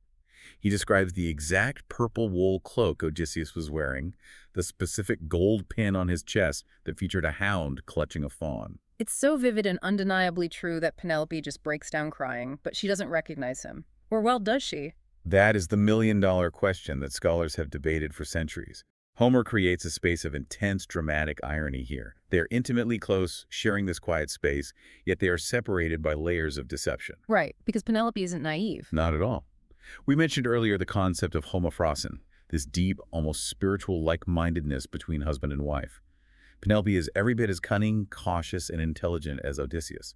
They share the same operating system. Right. She's the one who held off 108 aggressive men for 3 years with the famous shroud trick. Remember the listener how that worked. Oh, she told the suitors she would pick a husband as soon as she finished weaving a burial shroud for Odysseus's elderly father, Laertes. But every single night, she would secretly unweave whatever she had accomplished during the day. She stalled an entire kingdom with a loom. Exactly. She is a master of tactical delay and psychological manipulation. So during this conversation with the beggar, she weeps at his precise details, but she maintains her psychological armor. She tests him, he tests her. They are circling each other in the dark. She refuses to surrender her autonomy or her grief to a false hope.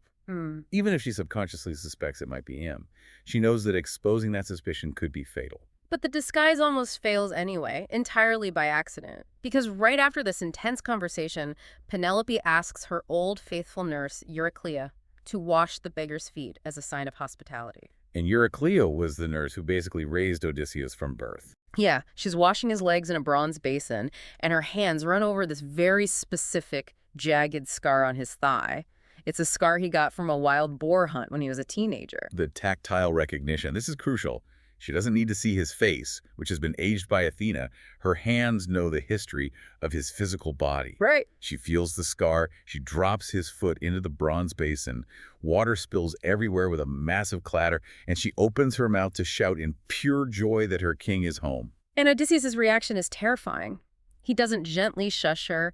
He shoots his hand out, grabs this beloved old woman by the throat, and violently chokes her, whispering that if she makes a single sound, he will kill her, along with the suitors. It's a chilling moment that reminds us of the lethal stakes, But it also shows how deeply traumatized Odysseus is. Yeah, it's totally a trauma response. His reaction to being discovered isn't relief. It's a conditioned survival reflex.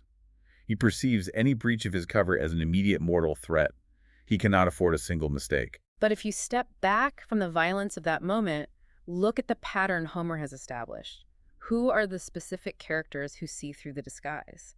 The neglected dog on the dung heap, the enslaved swineherd, the old female servant. That is profound. The lowest-ranking members of society. Exactly. The powerful, arrogant noblemen in the hall, the men who claim to rule the island, look right at him in broad daylight and see nothing but a worthless vagrant. But those on the margins, those who observe quietly and who serve faithfully, they perceive the truth that the powerful are entirely blind to.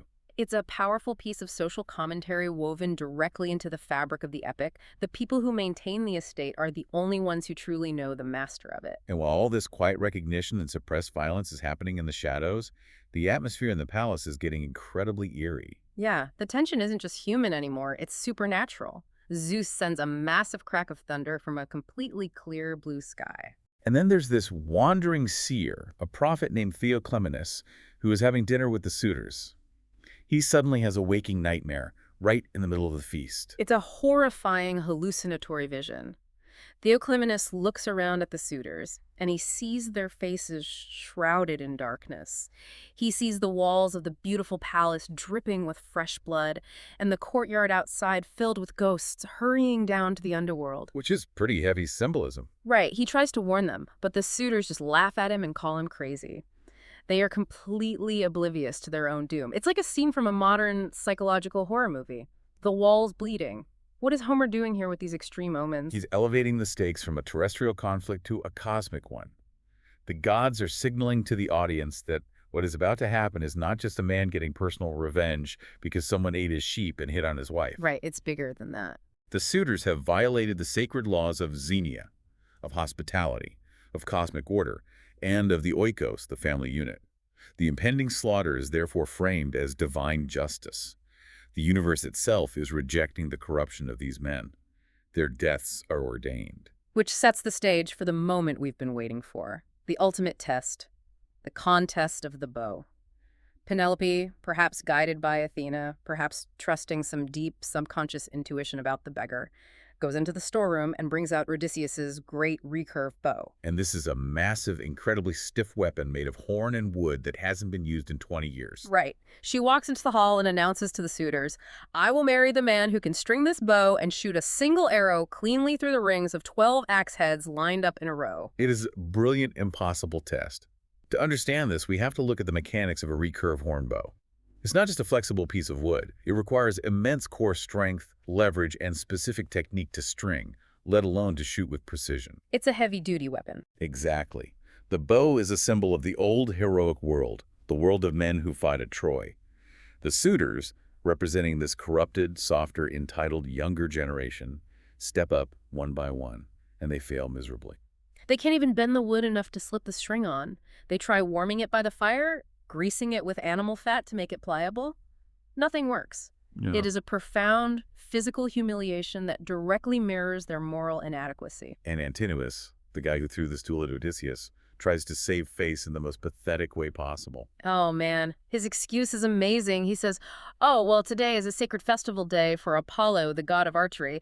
Obviously, the god is offended that we are trying to show off on his holy day. We'll just put the bow away, make some sacrifices, and try again tomorrow." It is just a massive cope. Total cope. Yeah. But crucially, it leaves the bow sitting there, available. And that's when the filthy beggar in the corner raises his hand and asks if he can just give it a try.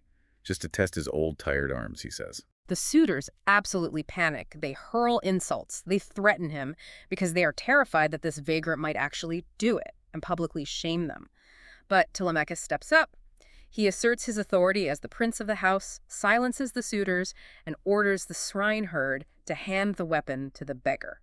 Here's where the pacing of the narrative completely shifts. Homer has been building this tension for books and books, and now he slows everything down to a cinematic crawl. Every movement is deliberate. Yes. Here's where it gets really interesting. Odysseus takes the bow. He doesn't rush. He sits there and inspects it, turning it over in his hands, checking to see if worms have eaten the horn in his absence. He treats the weapon with reverence. And then, without even standing up out of his chair, without straining or grunting, he just effortlessly slides the string into the notch. And he plucks the taut string. Homer says it sang out with a sound like a swallow's note. A beautiful, terrifying detail. The swallow is a bird of spring, a bird of return. The sound signals that the long, dark winter of Ithaca is finally over. The king is back. But for the suitors, that beautiful note is the sound of their impending death. He grabs an arrow, still sitting in his chair, draws it back, and thwack. It flies perfectly through the sockets of all 12 axe heads and thuds into the heavy wooden door at the end of the hall. Dead silence in the hall. You could hear a pin drop. And then, the liminal space collapses. The disguise falls away. He strips off his rags. He leaps up onto the great threshold of the door, pouring his entire quiver of arrows out onto the floor at his feet. He looks out at the 108 men staring at him in shock, and he says, "The contest is over. Now for a target no man has ever hit." And he draws a second arrow. He aims directly at Antinous. Antinous is just lifting a beautiful, two-handled golden wine cup to his lips, completely oblivious to the fact that the beggar who just shot the bow is the man whose house he's been terrorizing. The arrow strikes him cleanly through the throat. The point punches right through his neck. He drops the golden cup, kicks the table over in his death throes, and his blood mixes with the bread and the roast meat on the floor. It's pure, absolute chaos. The suitors jump up in a panic, looking around the walls for the spears and shields that are always hanging there. But remember, Telemachus locked them all away. They are completely unarmed. The doors to the courtyard are barred. They are trapped in a box. And Odysseus finally announces exactly who he is. He says, "You dogs, you thought I would never return from Troy.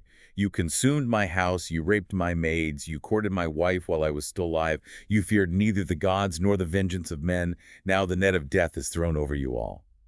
One of the suitors, Eurymachus, desperately tries to negotiate. He realizes they are going to die, so he throws Antinous under the bus immediately. Naturally. He says, "Antinous was the ringleader. We were just following him. We'll pay you back. We'll bring you gold and bronze. We'll replace all the cattle we ate. We'll pay interest." And Odysseus looks at him and says, "You could give me your entire inheritance, everything you own, and I will not stop my hands from killing until you have paid for your transgressions with your blood." It is the absolute rejection of the economic compromise. Exactly. In the Iliad, which takes place during the Trojan War, heroes take ransoms all the time. You capture an enemy, his father pays you gold, you give him back. It's the business of war. But this is different. This is about a violation of the sacred space of the home. It is deeply personal. Homer writes this slaughter with unflinching, brutal realism. It's an absolute bloodbath. Telemachus is spearing guys in the back. Odysseus is firing arrows until the quiver is empty, and then he grabs a heavy spear. Heads are literally cleaved in half. Men are slipping and falling in puddles of their friends' gore. It's grisly. Homer compares the panicked suitors to a herd of cattle being stung and stampeded by gadflies, and then ultimately he compares the huge piles of dead bodies in the hall to gasping fish that fishermen have hauled out of a net onto a hot beach. They are just suffocating in their own blood. The transition of the suitors from arrogant, untouchable predators to pathetic, helpless prey is absolute. Athena even joins in toward the end, projecting her terrifying shield, the Aegis, from the rafters, sending them into a supernatural, mind-shattering panic. Okay, I have to stop here and push back on this, because reading this sequence, it is incredibly intense. Isn't this a bit much? I mean, let's look at the facts. They ate his food, they hit on his wife, they were total jerks. But he systematically butchers 108 unarmed men in a locked room.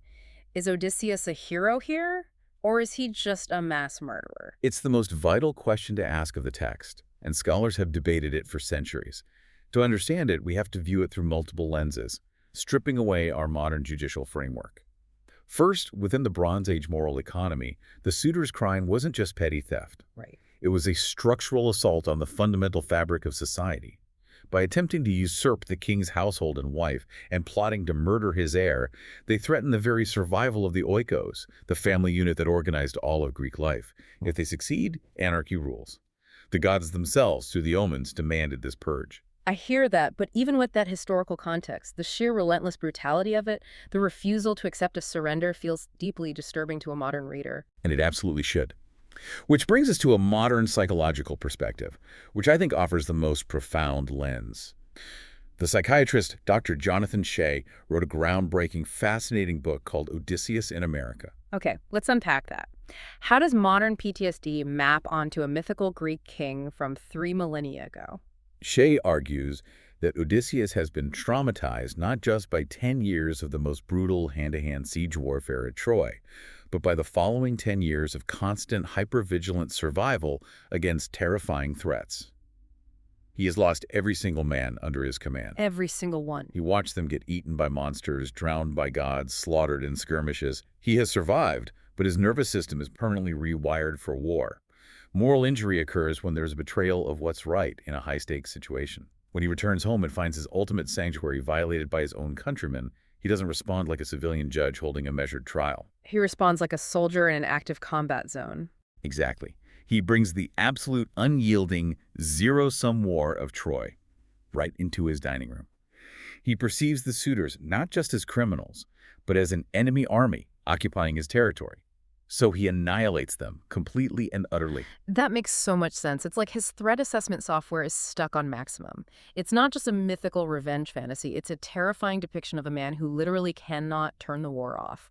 And that really shines a harsh light on what happens immediately after the battle, because the slaughter doesn't end with the suitors. No, it doesn't. And this is perhaps the darkest, most uncomfortable sequence in the entire epic. Once the 108 men are dead, Odysseus summons the 12 female servants of the household who have been deemed disloyal, specifically those who had slept with the suitors. He forces these women to come into the Great Hall, which is literally ankle-deep in blood and brains and guts, and he makes them scrub the floor, wash the tables with sponges, and carry the bleeding corpses of their dead lovers out into the courtyard. And once the hall is physically clean, Telemachus takes these 12 women outside into the courtyard. He strings a heavy ship's cable between a pillar and a building, making a series of nooses, and he hangs all 12 of them in a row. Homer gives us this chilling, brief simile. He says their feet twitched in the air for a little while, like doves caught in a snare. It makes my stomach turn. And then there's Melanthius, the treacherous goat herd who helped arm the suitors during the battle. They capture him, take him to the courtyard, and horrifically mutilate him. They cut off his nose and ears, hack off his hands and feet, and feed his genitals raw to the dogs. And finally, Odysseus orders burning sulfur to be brought in to fumigate the hall, a literal and symbolic cleansing of the rot. It is an absolute totalitarian purge of the household. Every element that was tainted by the occupation is eradicated. And modern adaptations have really grappled with the horror of this, particularly the hanging of the maids. You mentioned Margaret Atwood earlier. She wrote a brilliant novella called The Penelopiad. She retells the Odyssey from Penelope's perspective, but she elevates those 12 hanged maids to the role of a Greek chorus. Atwood highlights a fundamental truth of the ancient world. These were enslaved women. They had absolutely no bodily autonomy. Did they really betray Odysseus by sleeping with the suitors? Or were they just vulnerable women trying to survive an occupation by powerful, violent men who could do whatever they wanted to them? Right. In the eyes of ancient Greek law, the suitors' coercion of the maids was an assault on Odysseus' property. But Atwood reframes it to show the profound human horror. They were victims of the suitors' aggression, and then they became victims of their so-called liberator. The brutal patriarchal restoration of the household requires silencing them permanently, burying the messy reality of their victimhood under the guise of cleansing disloyalty. It completely shatters the triumphant hero's return narrative.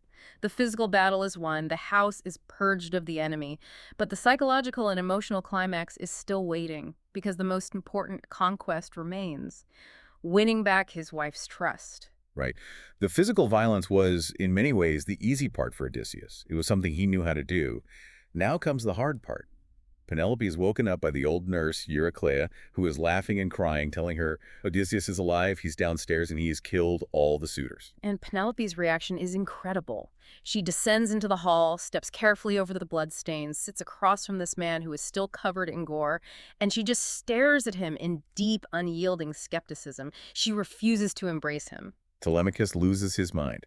He yells at his mother, saying, "Your heart is made of stone. Your husband is finally home after 20 years, and you won't even sit next to him or speak to him." But we have to praise Penelope's immense wisdom here. In her world, gods disguise themselves as mortals all the time to trick women. They use illusions to seduce or destroy. She has guarded her heart, her household, and her autonomy for 20 years against every kind of deception and manipulation. She is not going to throw all of that away just because a man who kind of looks like her husband shot a bow, and killed a bunch of people. She needs proof that goes beyond physical strength or knowledge of an old scar. She needs proof of identity that touches the very core of their marriage. And she sets a trap that is so elegant. She turns to a servant and says, "Make up the bed for the stranger, but don't put it in the bedchamber.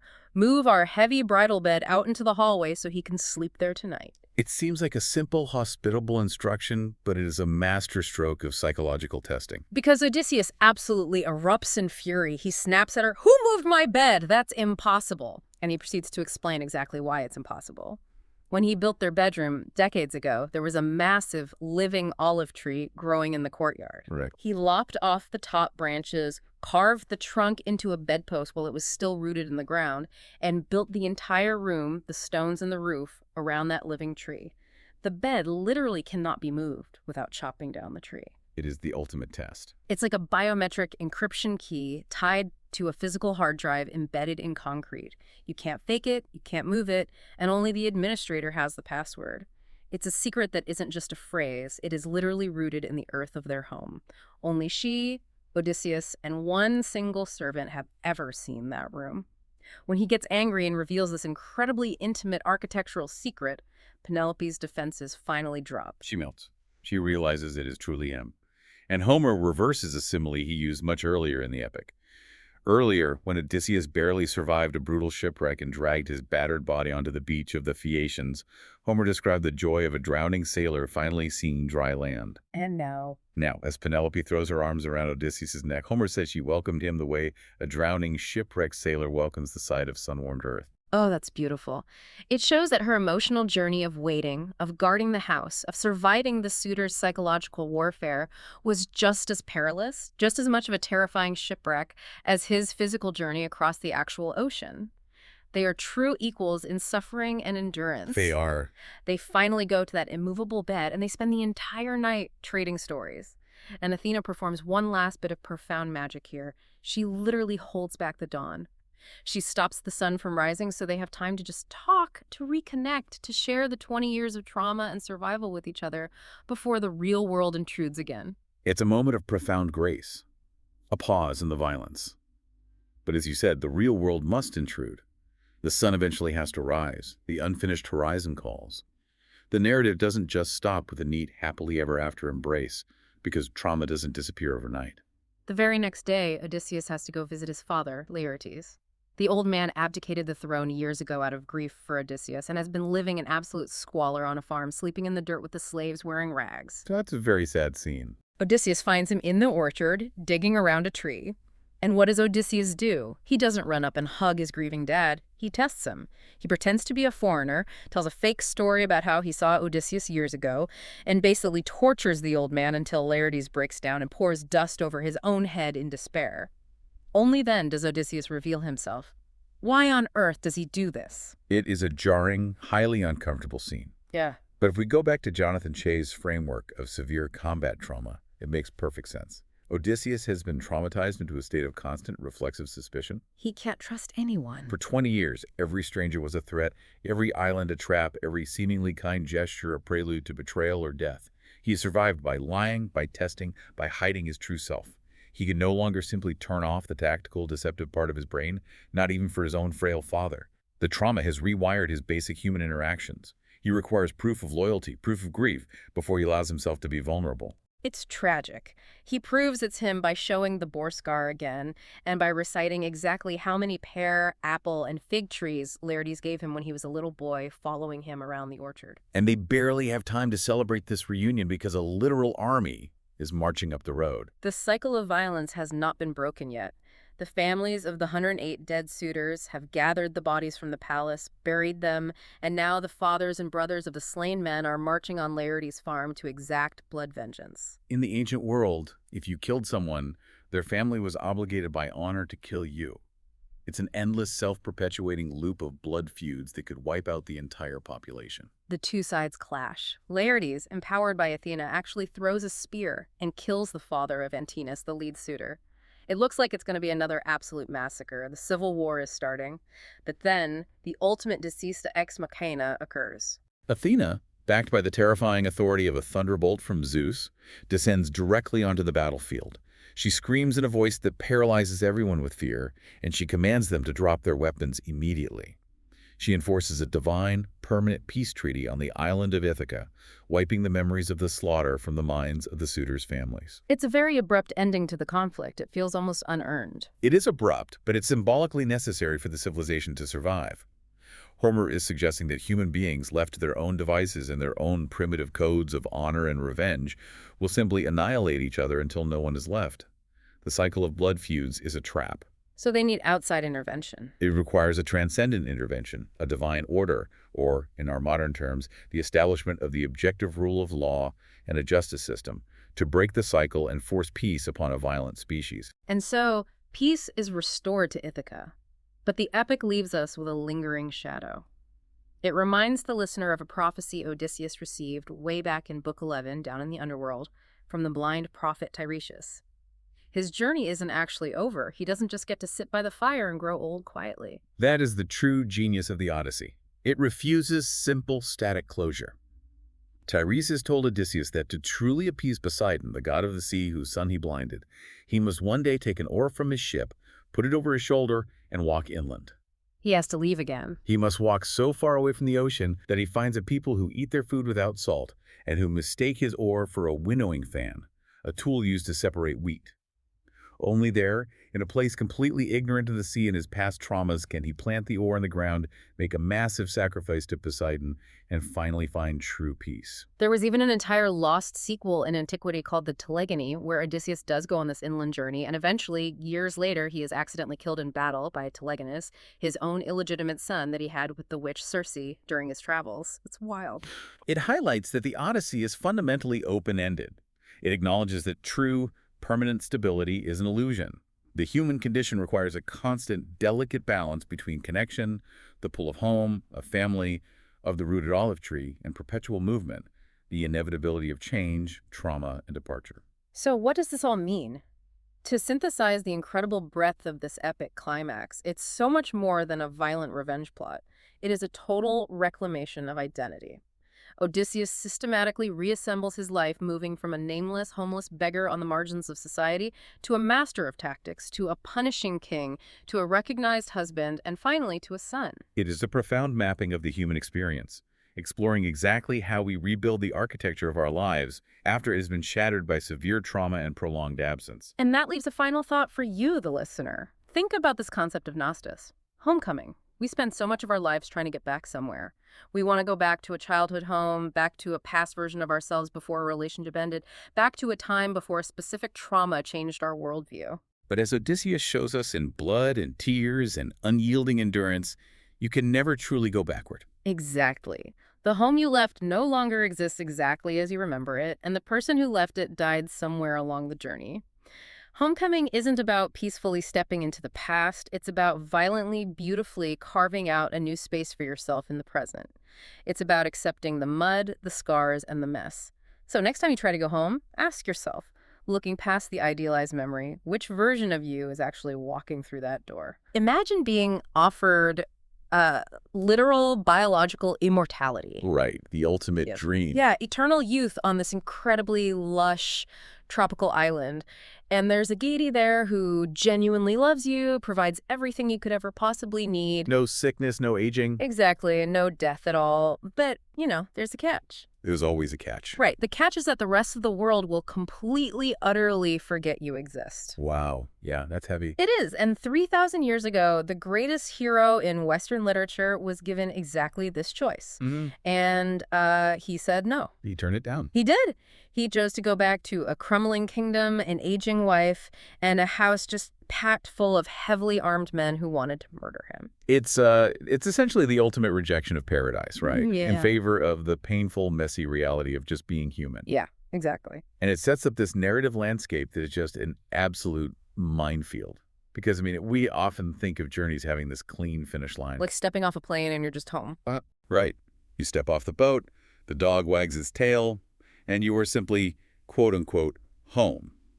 But the story we're exploring today suggests that arriving is Well, that's actually the easiest part. Absolutely. So today we are taking a deep dive into the epic conclusion and the really profound legacy of Homer's Odyssey. Specifically looking at part 2. Yeah, part two.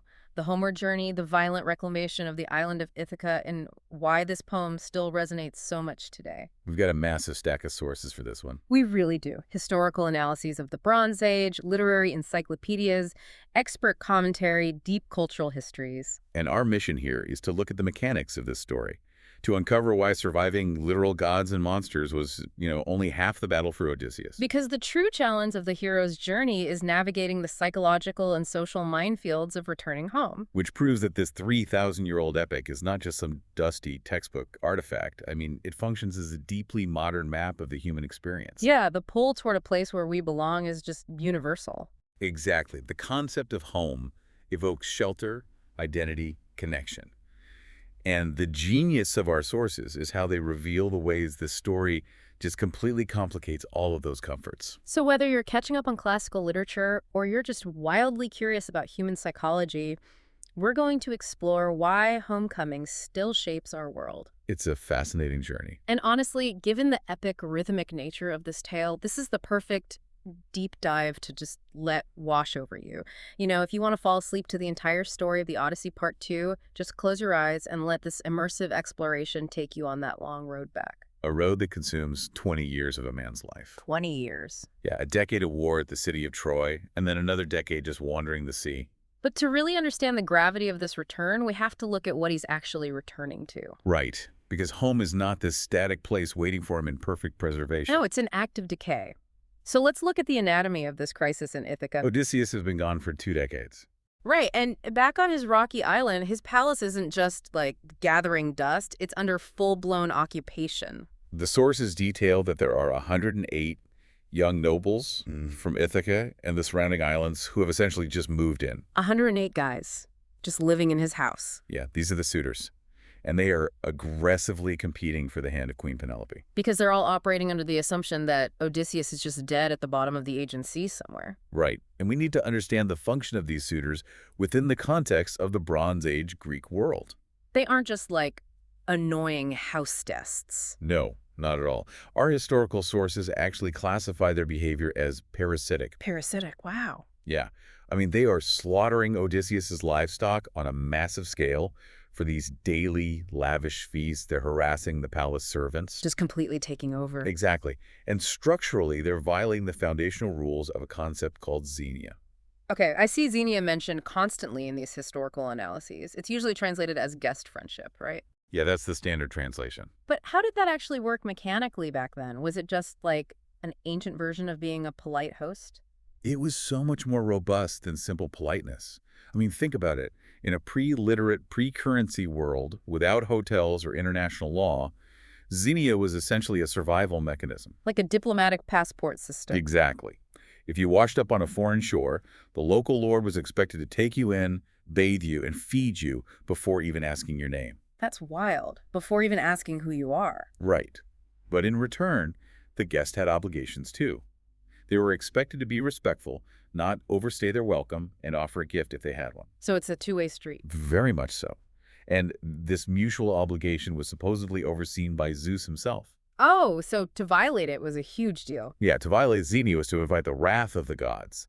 And the suitors are just perverting this system entirely. Because they demand the endless generosity owed to a guest, but they behave like a conquering army? Exactly. Which puts Penelope in an incredibly dangerous position. Yeah, let's talk about Penelope. Because she is navigating a nearly impossible situation here. She really is. She has 108 heavily armed men in her house demanding she marry one of them. But she institutes this just brilliant deception. It's one of the most famous parts of the story. Right. She announces that she will choose a suitor, but only when she finishes weaving a burial shroud for her elderly father-in-law, Laertes. And this shroud is a masterpiece of constrained agency. What do you mean by constrained agency? What, in a society where male protection determined a woman's social standing, a widow without a fully grown son or a husband was extraordinarily vulnerable. So she couldn't just kick them out? No, she didn't have the power. But she uses the very symbol of wifely industry, the loom, as a tool of covert rebellion. Our sources actually describe it as the ultimate ancient filibuster. That's a great way to put it. Yeah, she weaves this massive, intricate shroud all day in plain sight of everyone. It proves what a dutiful, industrious woman she is. But then, secretly by night, she just unpicks the threads. She unravels all her progress. It's like this tactical left-on-read strategy. And she keeps this up for 3 entire years. Which is incredible. Yeah. But to fully grasp the stakes of this delay, we have to examine the concept of the oikos. The household, right. Yes, but not a household in the modern nuclear family sense. The oikos was the absolute center of the ancient Greek economy and social order. So it's bigger than just the family living under one roof. Much bigger. The Ithacan royal household comprised concentric circles of dependents. You had the immediate family, sure, but also servants, enslaved people, herders, field workers. It's basically a small corporation. Essentially, yeah. Under a strong king like Odysseus, the flow of goods moved from the outlying farms into the center, and then they were redistributed through feasts, gifts, and patronage. Which keeps the society stable. Right. It maintains social stability. So the suitors aren't just like eating a rich lady's food. They are destroying the microeconomy of the entire island. They're severing that vital flow of goods. They consume resources that took generations to accumulate, but they offer zero reciprocity. Wow. So this really is total societal breakdown. It is. Legitimate authority has just evaporated, and the elders of the city are either unwilling or unable to restrain these young men. Because the customs and laws that bind their society together are proving to be incredibly fragile. Exactly. And Penelope's ambiguous marital status leaves the succession of the kingdom totally paralyzed. Which naturally pivots all the pressure onto the next generation. Telemachus, the son. Right. If the household is collapsing, the son has to act. And our sources point out that Homer structures the narrative to reflect this urgency, right? The epic doesn't even start with Odysseus. It doesn't.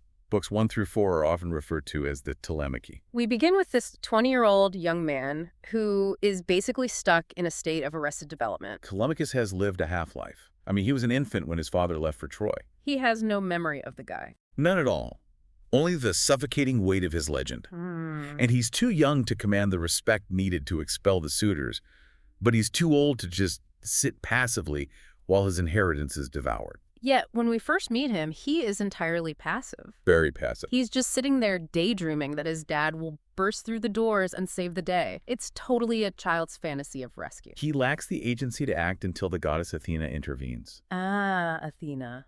The goddess of wisdom and strategic warfare. Right. She recognizes the structural necessity of Telemachus stepping up, so she visits the palace disguised as a mortal. First as an old friend named Mentas, right? Yes, and later as mentor. No.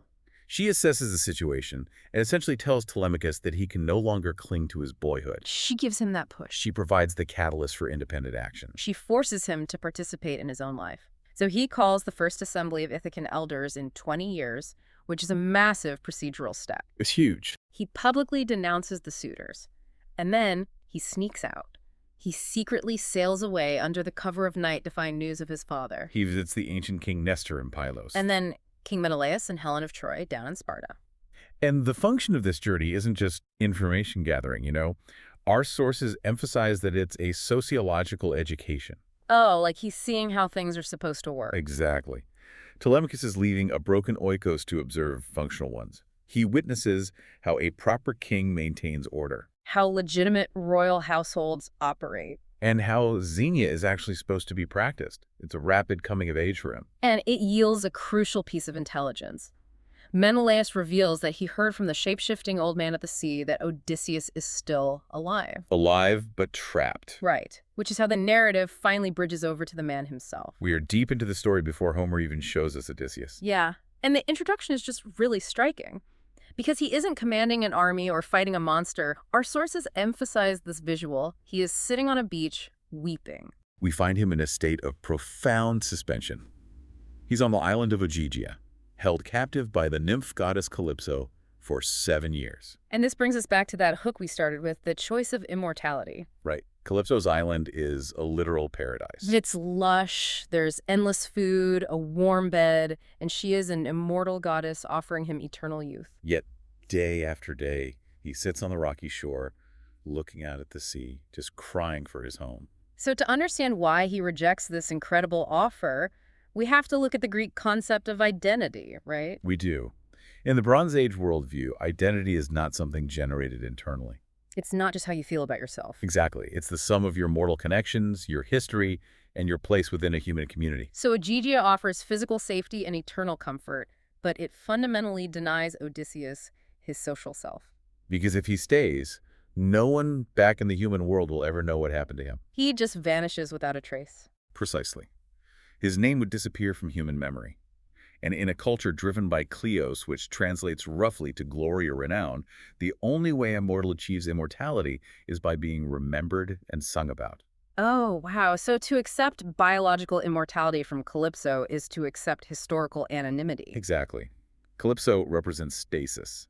He chooses his human life, complete with its limitations, its aging, and its inevitable pain, because that mortal friction is where his actual identity resides. That structural reality makes his choice seem way less crazy. It's more of a philosophical necessity. He has to leave in order to exist. So he turns down the goddess. And Zeus sends the messenger god Hermes to tell Calypso her time is up. She's not happy about it either. She points out the glaring double standard of male gods keeping mortal lovers while female goddesses are punished for it. Which is a very fair point, but she complains anyway. She helps him build a raft, and he sails away. However, escaping the stasis of Calypso's island does not mean immediate reintegration into the human world. No, it definitely doesn't, because 17 days into his voyage, the sea god Poseidon spots him. And Poseidon harbors a deep personal vendetta against Odysseus. Right, which we'll get into shortly. But Poseidon unleashes a catastrophic storm. The raft is just annihilated. Odysseus is battered, he nearly drowns. He's only saved by the intervention of a sea nymph named Ino, who gives him a magical protective veil. And he eventually washes up on the shores of Scheria, the land of the Phaeacians. He is completely naked, encrusted with salt, and just half dead. This arrival initiates a really critical transition in the epic. The physical escape from Ogygia was only the first step. What's the next step? Well, to truly return to the human realm, our psychological sources suggest Odysseus must reclaim his voice. He has to process his trauma. Exactly, through the act of storytelling. So he's discovered by the Phaeacian princess, Nausicaa. Athena had nudged her to go do laundry by the river. Right. And Odysseus wakes up, and despite looking like a terrifying, sea-battered monster emerging from the bushes, he uses his rhetoric to charm her. Which is classic Odysseus. It is. She guides him to the palace of King Alcinous and Queen Arete. And the Phaeacians occupy a very specific literary space in the sources, don't they? They do. They serve as an idealized, transitional society. Like a bridge. Yeah, they exist right on the border between the supernatural world Odysseus is leaving and the mortal world he's trying to re-enter. They possess these miraculous self-navigating ships, but they observe the strict human codes of Xenia. They bathe him, feed him, and honor him as a guest before they even ask for his name. And during a great feast, their blind bard, Demodocus, begins to sing. He sings tales of the Trojan War, of Achilles, Agamemnon, and the cunning Odysseus. And Odysseus is sitting there anonymously in the hall listening to a song about his own life. His own trauma, his dead friend. And he just breaks down. He pulls his cloak over his head and weeps openly. The king notices this profound emotional reaction and finally presses him. He asks, "Stranger, why do you weep?" And it's here that Odysseus claims his identity in full. He finally says, "I am Odysseus, son of Laertes." And this structural pivot is something our literary sources highlight as genuinely revolutionary. Because Homer doesn't tell the story linearly. No, he uses in medias res, starting in the middle of the action. And he uses this banquet as the framing device for a massive flashback. Books 9 through 12 are told entirely in the first person by Odysseus, as he recounts the lost decade of his life to the Phaeacians. It's a brilliant narrative architecture. This is where we finally hear the tales of monsters and magic that really define the Odyssey in popular culture. But each encounter serves a thematic purpose. Right. Like he tells of the lotus eaters. Their intoxicating fruit induced a peaceful forgetfulness. The men who ate it lost all desire to return home. So it's a psychological threat rather than a physical one? Exactly. It's the threat of apathy, erasing the Nostos, the homecoming. Then he recounts his time with the witch Circe, who stripped his men of their humanity by turning them into pigs. But the most culturally revealing story he narrates is his encounter with the Cyclops, Polyphemus. This is probably the most famous sequence in the whole epic. Yeah, they get trapped in a cave by this one-eyed giant. He blocks the entrance with a massive boulder and literally starts eating Odysseus's crew. It's horrific. But Odysseus formulates a plan. He gets the giant drunk on unmixed wine, and when the Cyclops asks his name, Odysseus claims his name is Nobody. Otis in ancient Crete. Right, Odyssey. Then they blind the sleeping giant with a sharpened stake. And when the other Cyclops arrive outside the cave asking who is hurting him, Polyphemus yells, "Nobody is killing me." So, thinking it's a plague from the gods, the other giants just leave. It's a linguistic trick that saves their lives. And that trick demonstrates his defining characteristic, metis, which translates to cunning, deceptive intelligence. But historical sources urge us to look deeper into what Polyphemus actually represents, right? Yes. The Cyclops embodies the terrifying quote-unquote other. He represents a pre-civilized existence. The text explicitly notes that the Cyclops have no agriculture, no laws, no assemblies, no ships. So he's the absolute antithesis of the Greek city-state. Exactly. During the 8th century BCE, when these oral poems were crystallizing, the Greeks were actively colonizing the Mediterranean. Expanding into unknown lands. Right. So Polyphemus is a projection of their anxieties about encountering indigenous hostile populations? The Cyclops doesn't respect Xenia. He views guests as a food source. He is the ultimate barbarian in the Greek worldview. But the victory in that cave is completely overshadowed by what happens as they escape. This is a crucial moment. Yeah, Odysseus gets his surviving men onto the ship, they sail out to a safe distance, and then he just can't help himself. The sources point out that his intellectual pride gets the better of him. He shouts back at the shore, "Cyclops! If anyone asks who blinded you, tell them it was Odysseus, son of Laertes, whose home is Ithaca." It is the defining moment of hubris in the entire epic. And I'm trying to square that with his famous cunning, though. Why would the smartest man in the Greek army do something so tactically stupid when he was home free? Because of the mechanics of Kleos we discussed earlier. The glory. Exactly. For a Homeric hero, a brilliant deed is practically worthless if your name is not attached to it. The glory is the currency of their existence. But in this case, the pursuit of that glory is a strategic catastrophe. Because Polyphemus is the son of Poseidon. Ah, right. Polyphemus, now armed with the true identity of his attacker, prays to his father for vengeance. He curses Odysseus. He asks that Odysseus either never reach home, or if he must, that he arrive late, broken, without his crew on a stranger's ship, to find a house filled with trouble. And that single moment of hubris triggers the divine wrath that mathematically guarantees the next 10 years of suffering. He trades the safety of his crew for the sound of his own name. Wow. It grounds him as an incredibly flawed human. It really does. And as he continues his flashback to the Phaeacians, he describes a journey that further reshapes his worldview, his descent into the underworld. He speaks with the blind prophet Tiresias, who charts his path home. He encounters the ghost of his mother, learning she died of grief waiting for him. But the sources highlight his conversation with the ghost of Achilles as a major philosophical turning point. Achilles was the undisputed greatest warrior of the Greek army at Troy. In the Iliad, Achilles famously chose a short, glorious life that would guarantee eternal fame over a long, quiet, obscure life. Right. But when Odysseus meets him in the underworld, he tries to praise Achilles. He says, "You were honored like a god in life, and now you rule here as a lord of the dead." And Achilles delivers a total repudiation of that heroic code. What does he say? He tells Odysseus, "Do not try to sell me on death. I would rather be a dirt-poor farmer, a slave to a landless man on earth, than be the glorious king of all the dead." That is heavy. This exchange represents a profound shift in heroic values between the two epics. Because the Iliad centers on martial glory and the beautiful death. Right. And the Odyssey, through the mouth of the Iliad's greatest hero, deconstructs that completely. It argues that survival, just continuing to exist, breathing the air, engaging in mundane realities, is infinitely more valuable than the cold, empty glory of the dead. It provides the philosophical fuel for Odysseus' desperate drive to survive. So Odysseus concludes this harrowing flashback.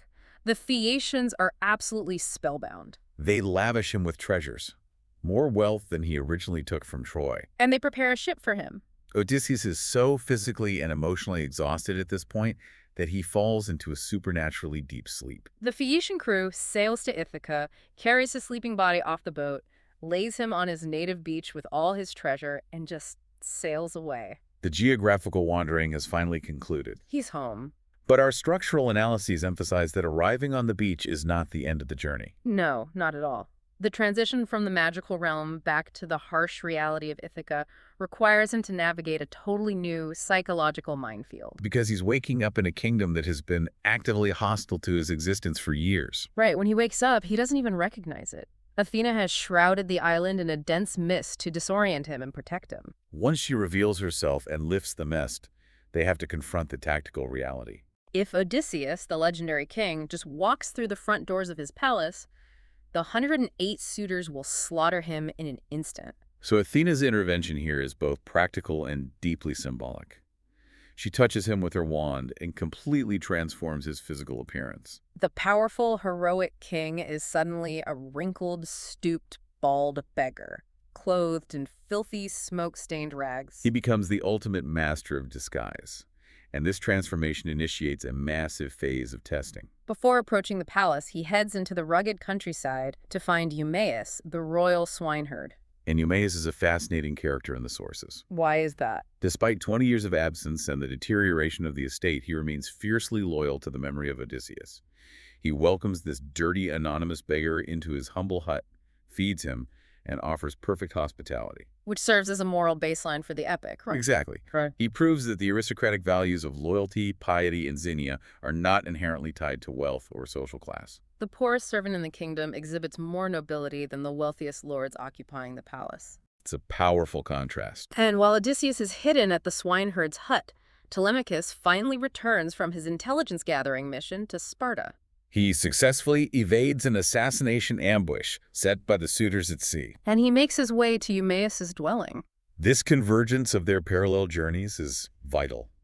The son who went searching for his father's legacy and the father who is desperate to secure it are finally in the same room. So Eumaeus steps out to run an errand, and Athena temporarily drops Odysseus' disguise. He transforms back into the towering, pristine king. Telemachus is terrified. He thinks he's looking at a god.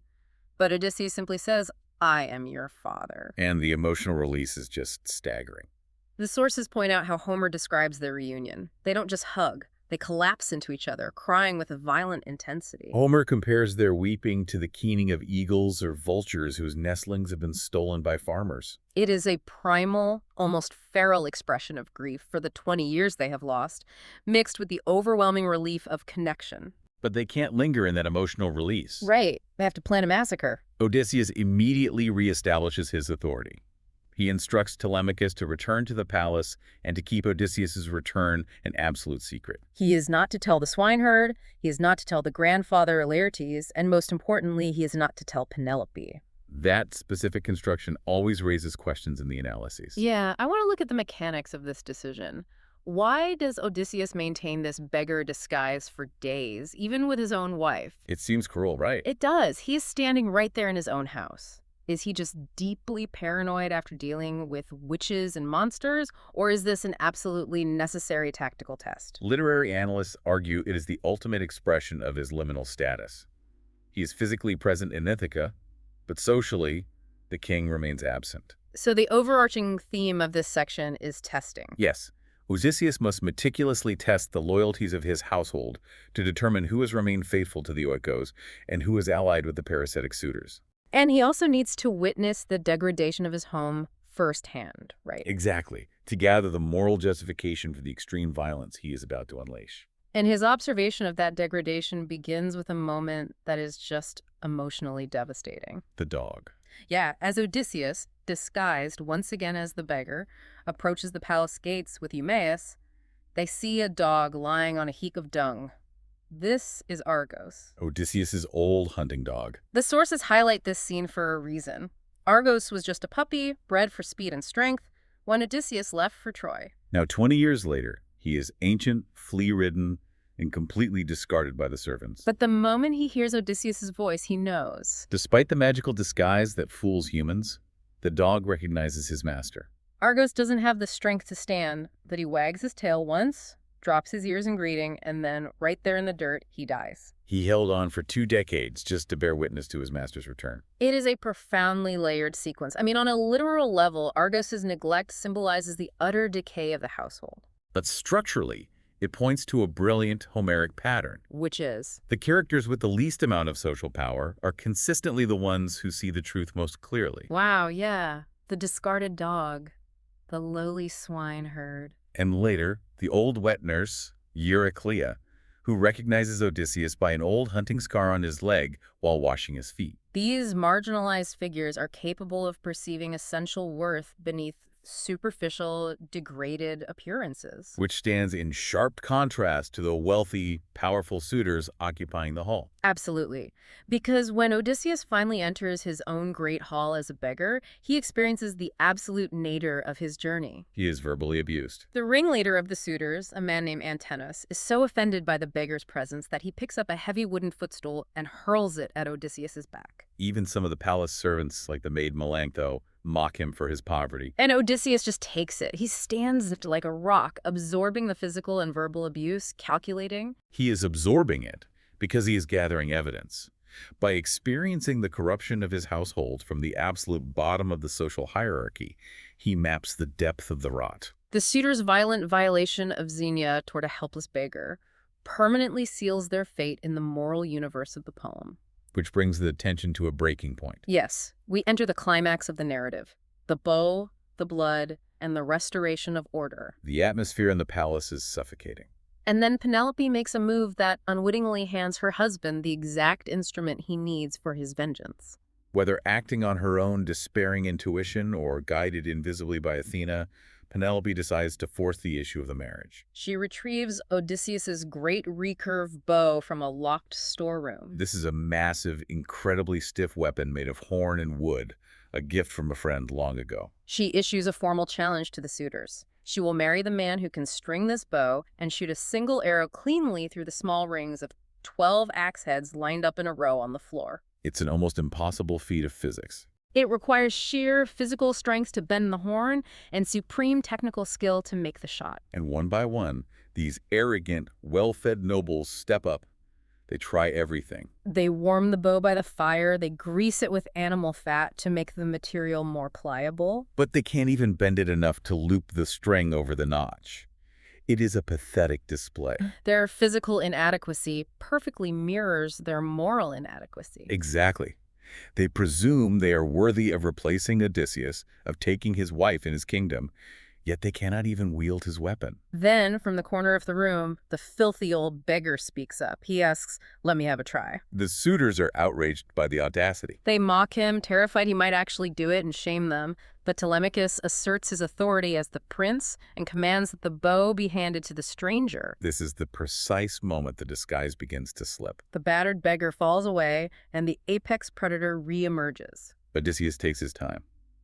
The sources note how Homer slows the narrative down here. Odysseus inspects the bow, turning it over, checking to see if worms have eaten the horn in his absence. And then, effortlessly, without even standing up from his stool, he strings the great weapon. Homer provides a beautiful mechanical analogy here. He says Odysseus strung it as easily as a master musician strings a lyre. He plucks the taut string, and it sings with a sharp, clear sound like a swallow's cry. And at that exact second, Zeus sends a single massive thunderclap from a clear blue sky. The omen is unmistakable.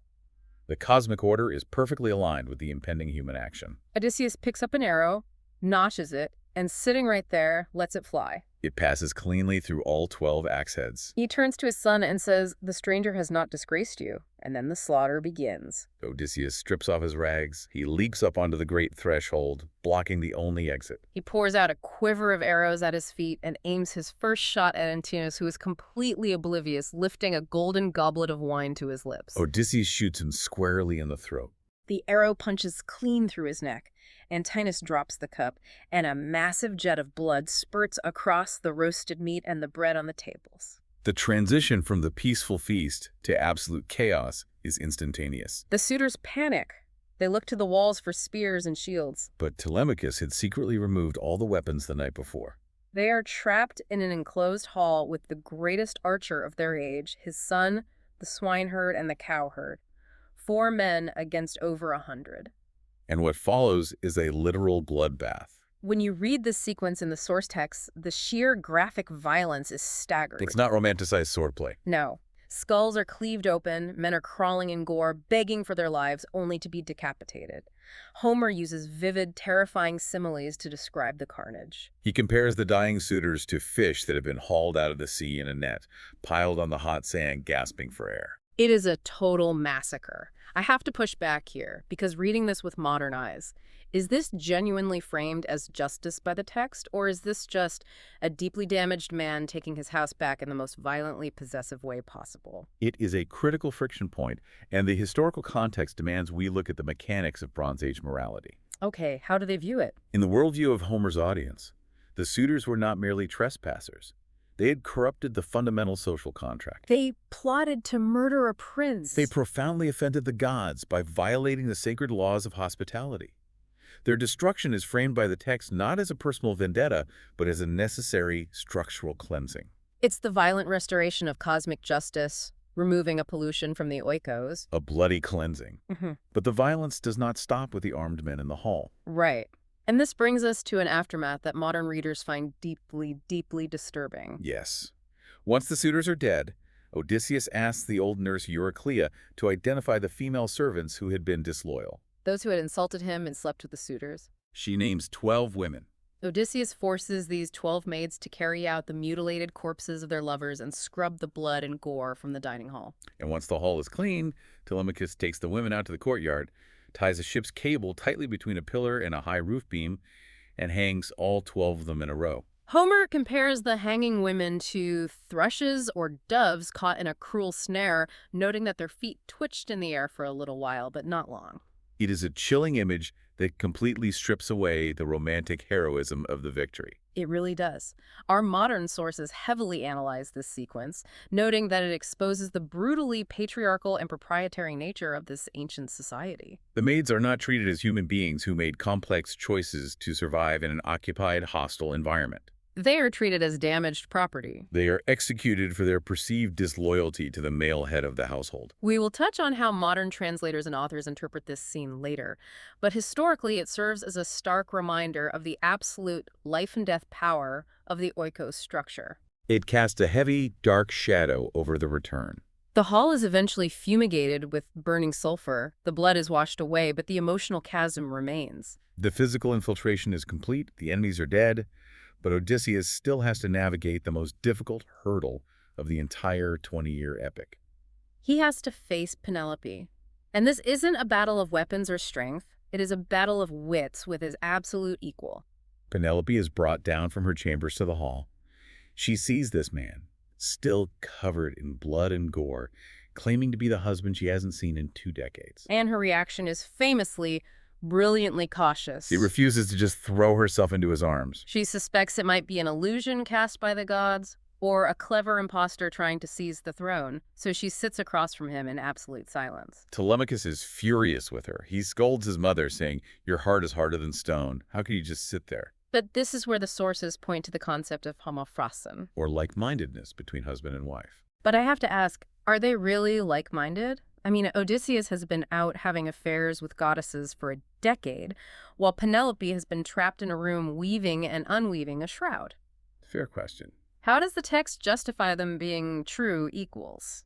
They are equals not in their physical experiences, but in their intellectual and emotional symmetry. Okay, so how they think. Exactly. Odysseus doesn't get angry at her silence. He actually smiles. He understands her need for extreme caution, because it perfectly mirrors his own constant suspicion and strategic testing throughout his journey. He tells Telemachus to leave her be, saying they have secret signs known only to them. Odysseus goes to bathe, and Athena restores his youthful, godlike appearance. He returns to the hall, frustrated by her continued silence, and says, "You have a heart of iron. Nurse, make a bed for me. I'll sleep alone." And here is Penelope's genius move. It's so subtle.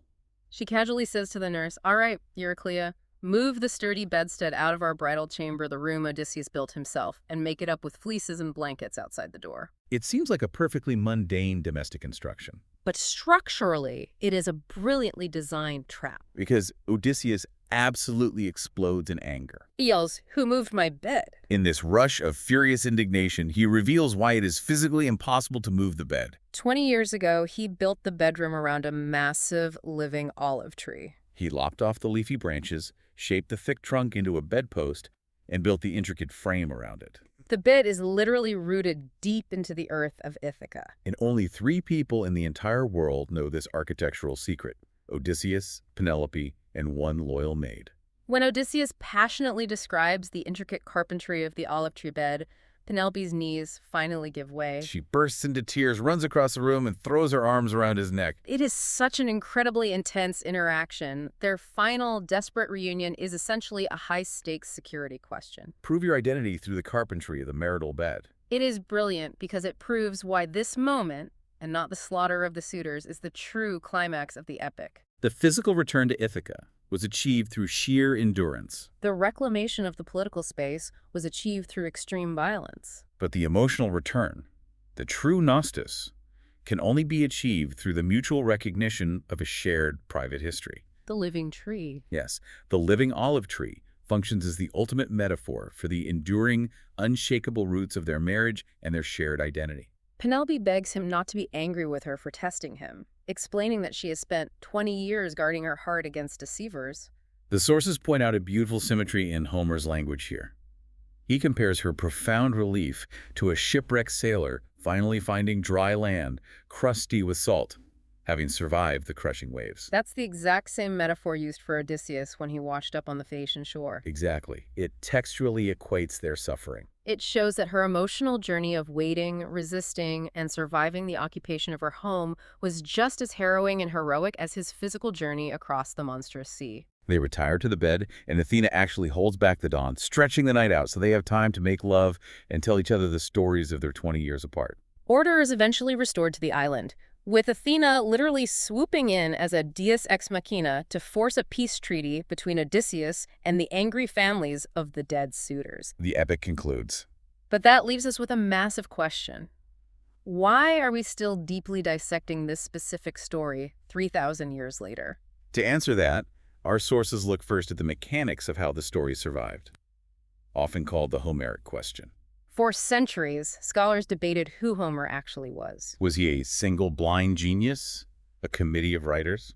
In the early 20th century, a scholar named Milman Parry made a groundbreaking discovery regarding oral tradition. The theory of oral formulas. How does that actually work mechanically? Parry realized that the recurring phrases in the epic like wine dark sea, gray-eyed Athena, or rosy-fingered dawn weren't just poetic flourishes. They were functional mnemonic devices. Think of it like a jazz musician using standard chord progressions to improvise a 10-minute solo.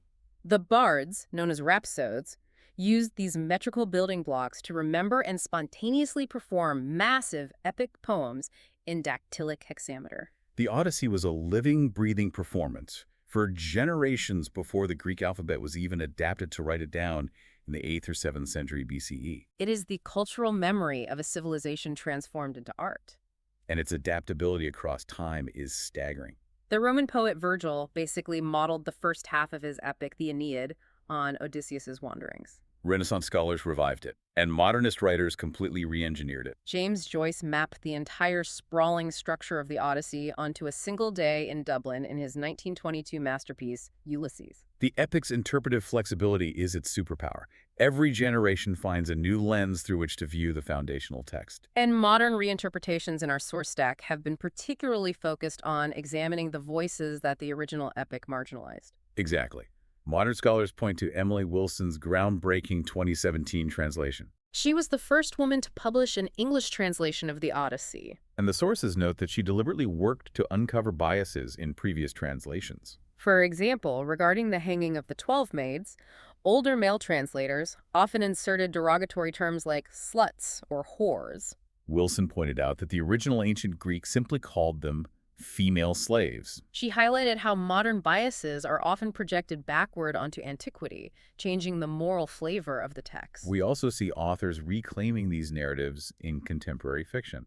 Margaret Atwood's novella, The Penelopiad, gives a voice to those 12 hanged maids, using them as a haunting chorus that critiques the societal structure Odysseus restores. Madeline Miller's novel, Circe, reframes the Witch of Ea, exploring her motivations and power from the inside out. And the resonance isn't just literary, it's deeply psychological. Psychiatrist Jonathan Shea wrote a fascinating book called Odysseus in America. He uses the epic as a framework to treat combat trauma and moral injury in veterans. He maps Odysseus' struggles, the reckless behavior, the inability to trust, the feeling of being profoundly alienated upon returning home directly onto the post-traumatic stress disorder experienced by soldiers returning from modern conflicts. Which synthesizes exactly why the epic endures. Unlike stories that are purely about martial glory and battlefield conquests, the Odyssey balances the supernatural with the profoundly mundane. It is a story about Cyclops and witches, yes, but it is equally an exploration of aging, marital strain,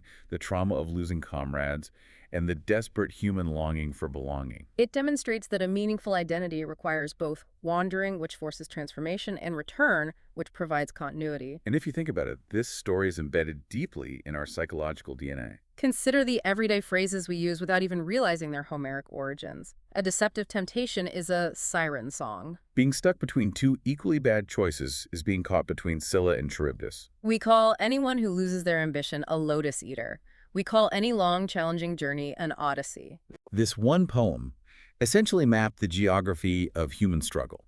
It acknowledges our subjection to massive forces beyond our control, whether those are angry sea gods or societal collapse, while simultaneously celebrating our capacity for resilience, tactical adaptability, and meaningful action within those severe constraints. So as we wrap up this massive deep dive, let's look at the incredible scope of what we've explored today. We started by examining the mechanics of a kingdom in ruin, an economy collapsing under the weight of 108 arrogant parasites. We followed a young son stepping out of his father's suffocating shadow and a legendary father weeping on a beach, rejecting literal immortality just to have his fragile human life back. We navigated the anxieties of colonization through Cyclops and processed trauma in the halls of the Phaeacians. We witnessed the ultimate master of disguise infiltrating his own home, testing the loyalties of marginalized swineherds, enduring the physical abuse of arrogant nobles, and breaking our hearts with the silent, dying loyalty of a hunting dog. We stood in a blood-soaked dining hall, exploring the Bronze Age mechanics of cosmic justice,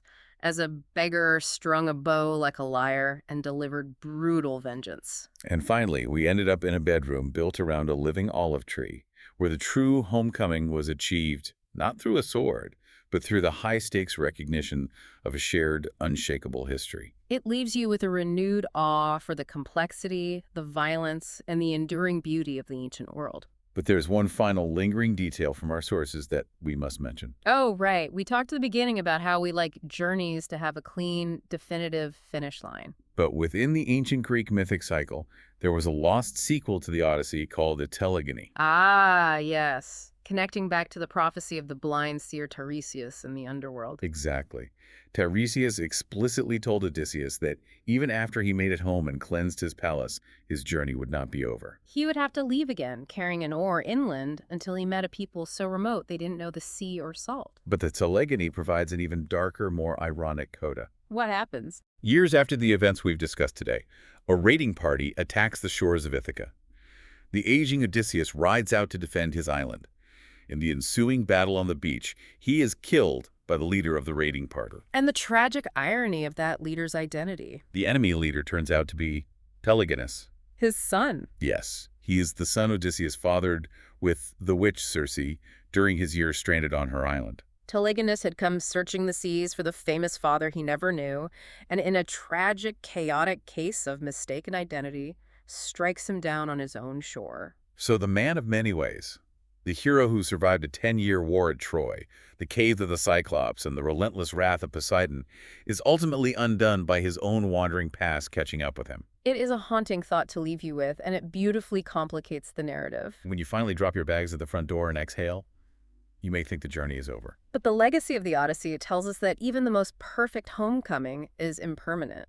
We are all forever caught between wandering and homecoming, between exploration and connection. And for a man of many ways, the journey never truly ends.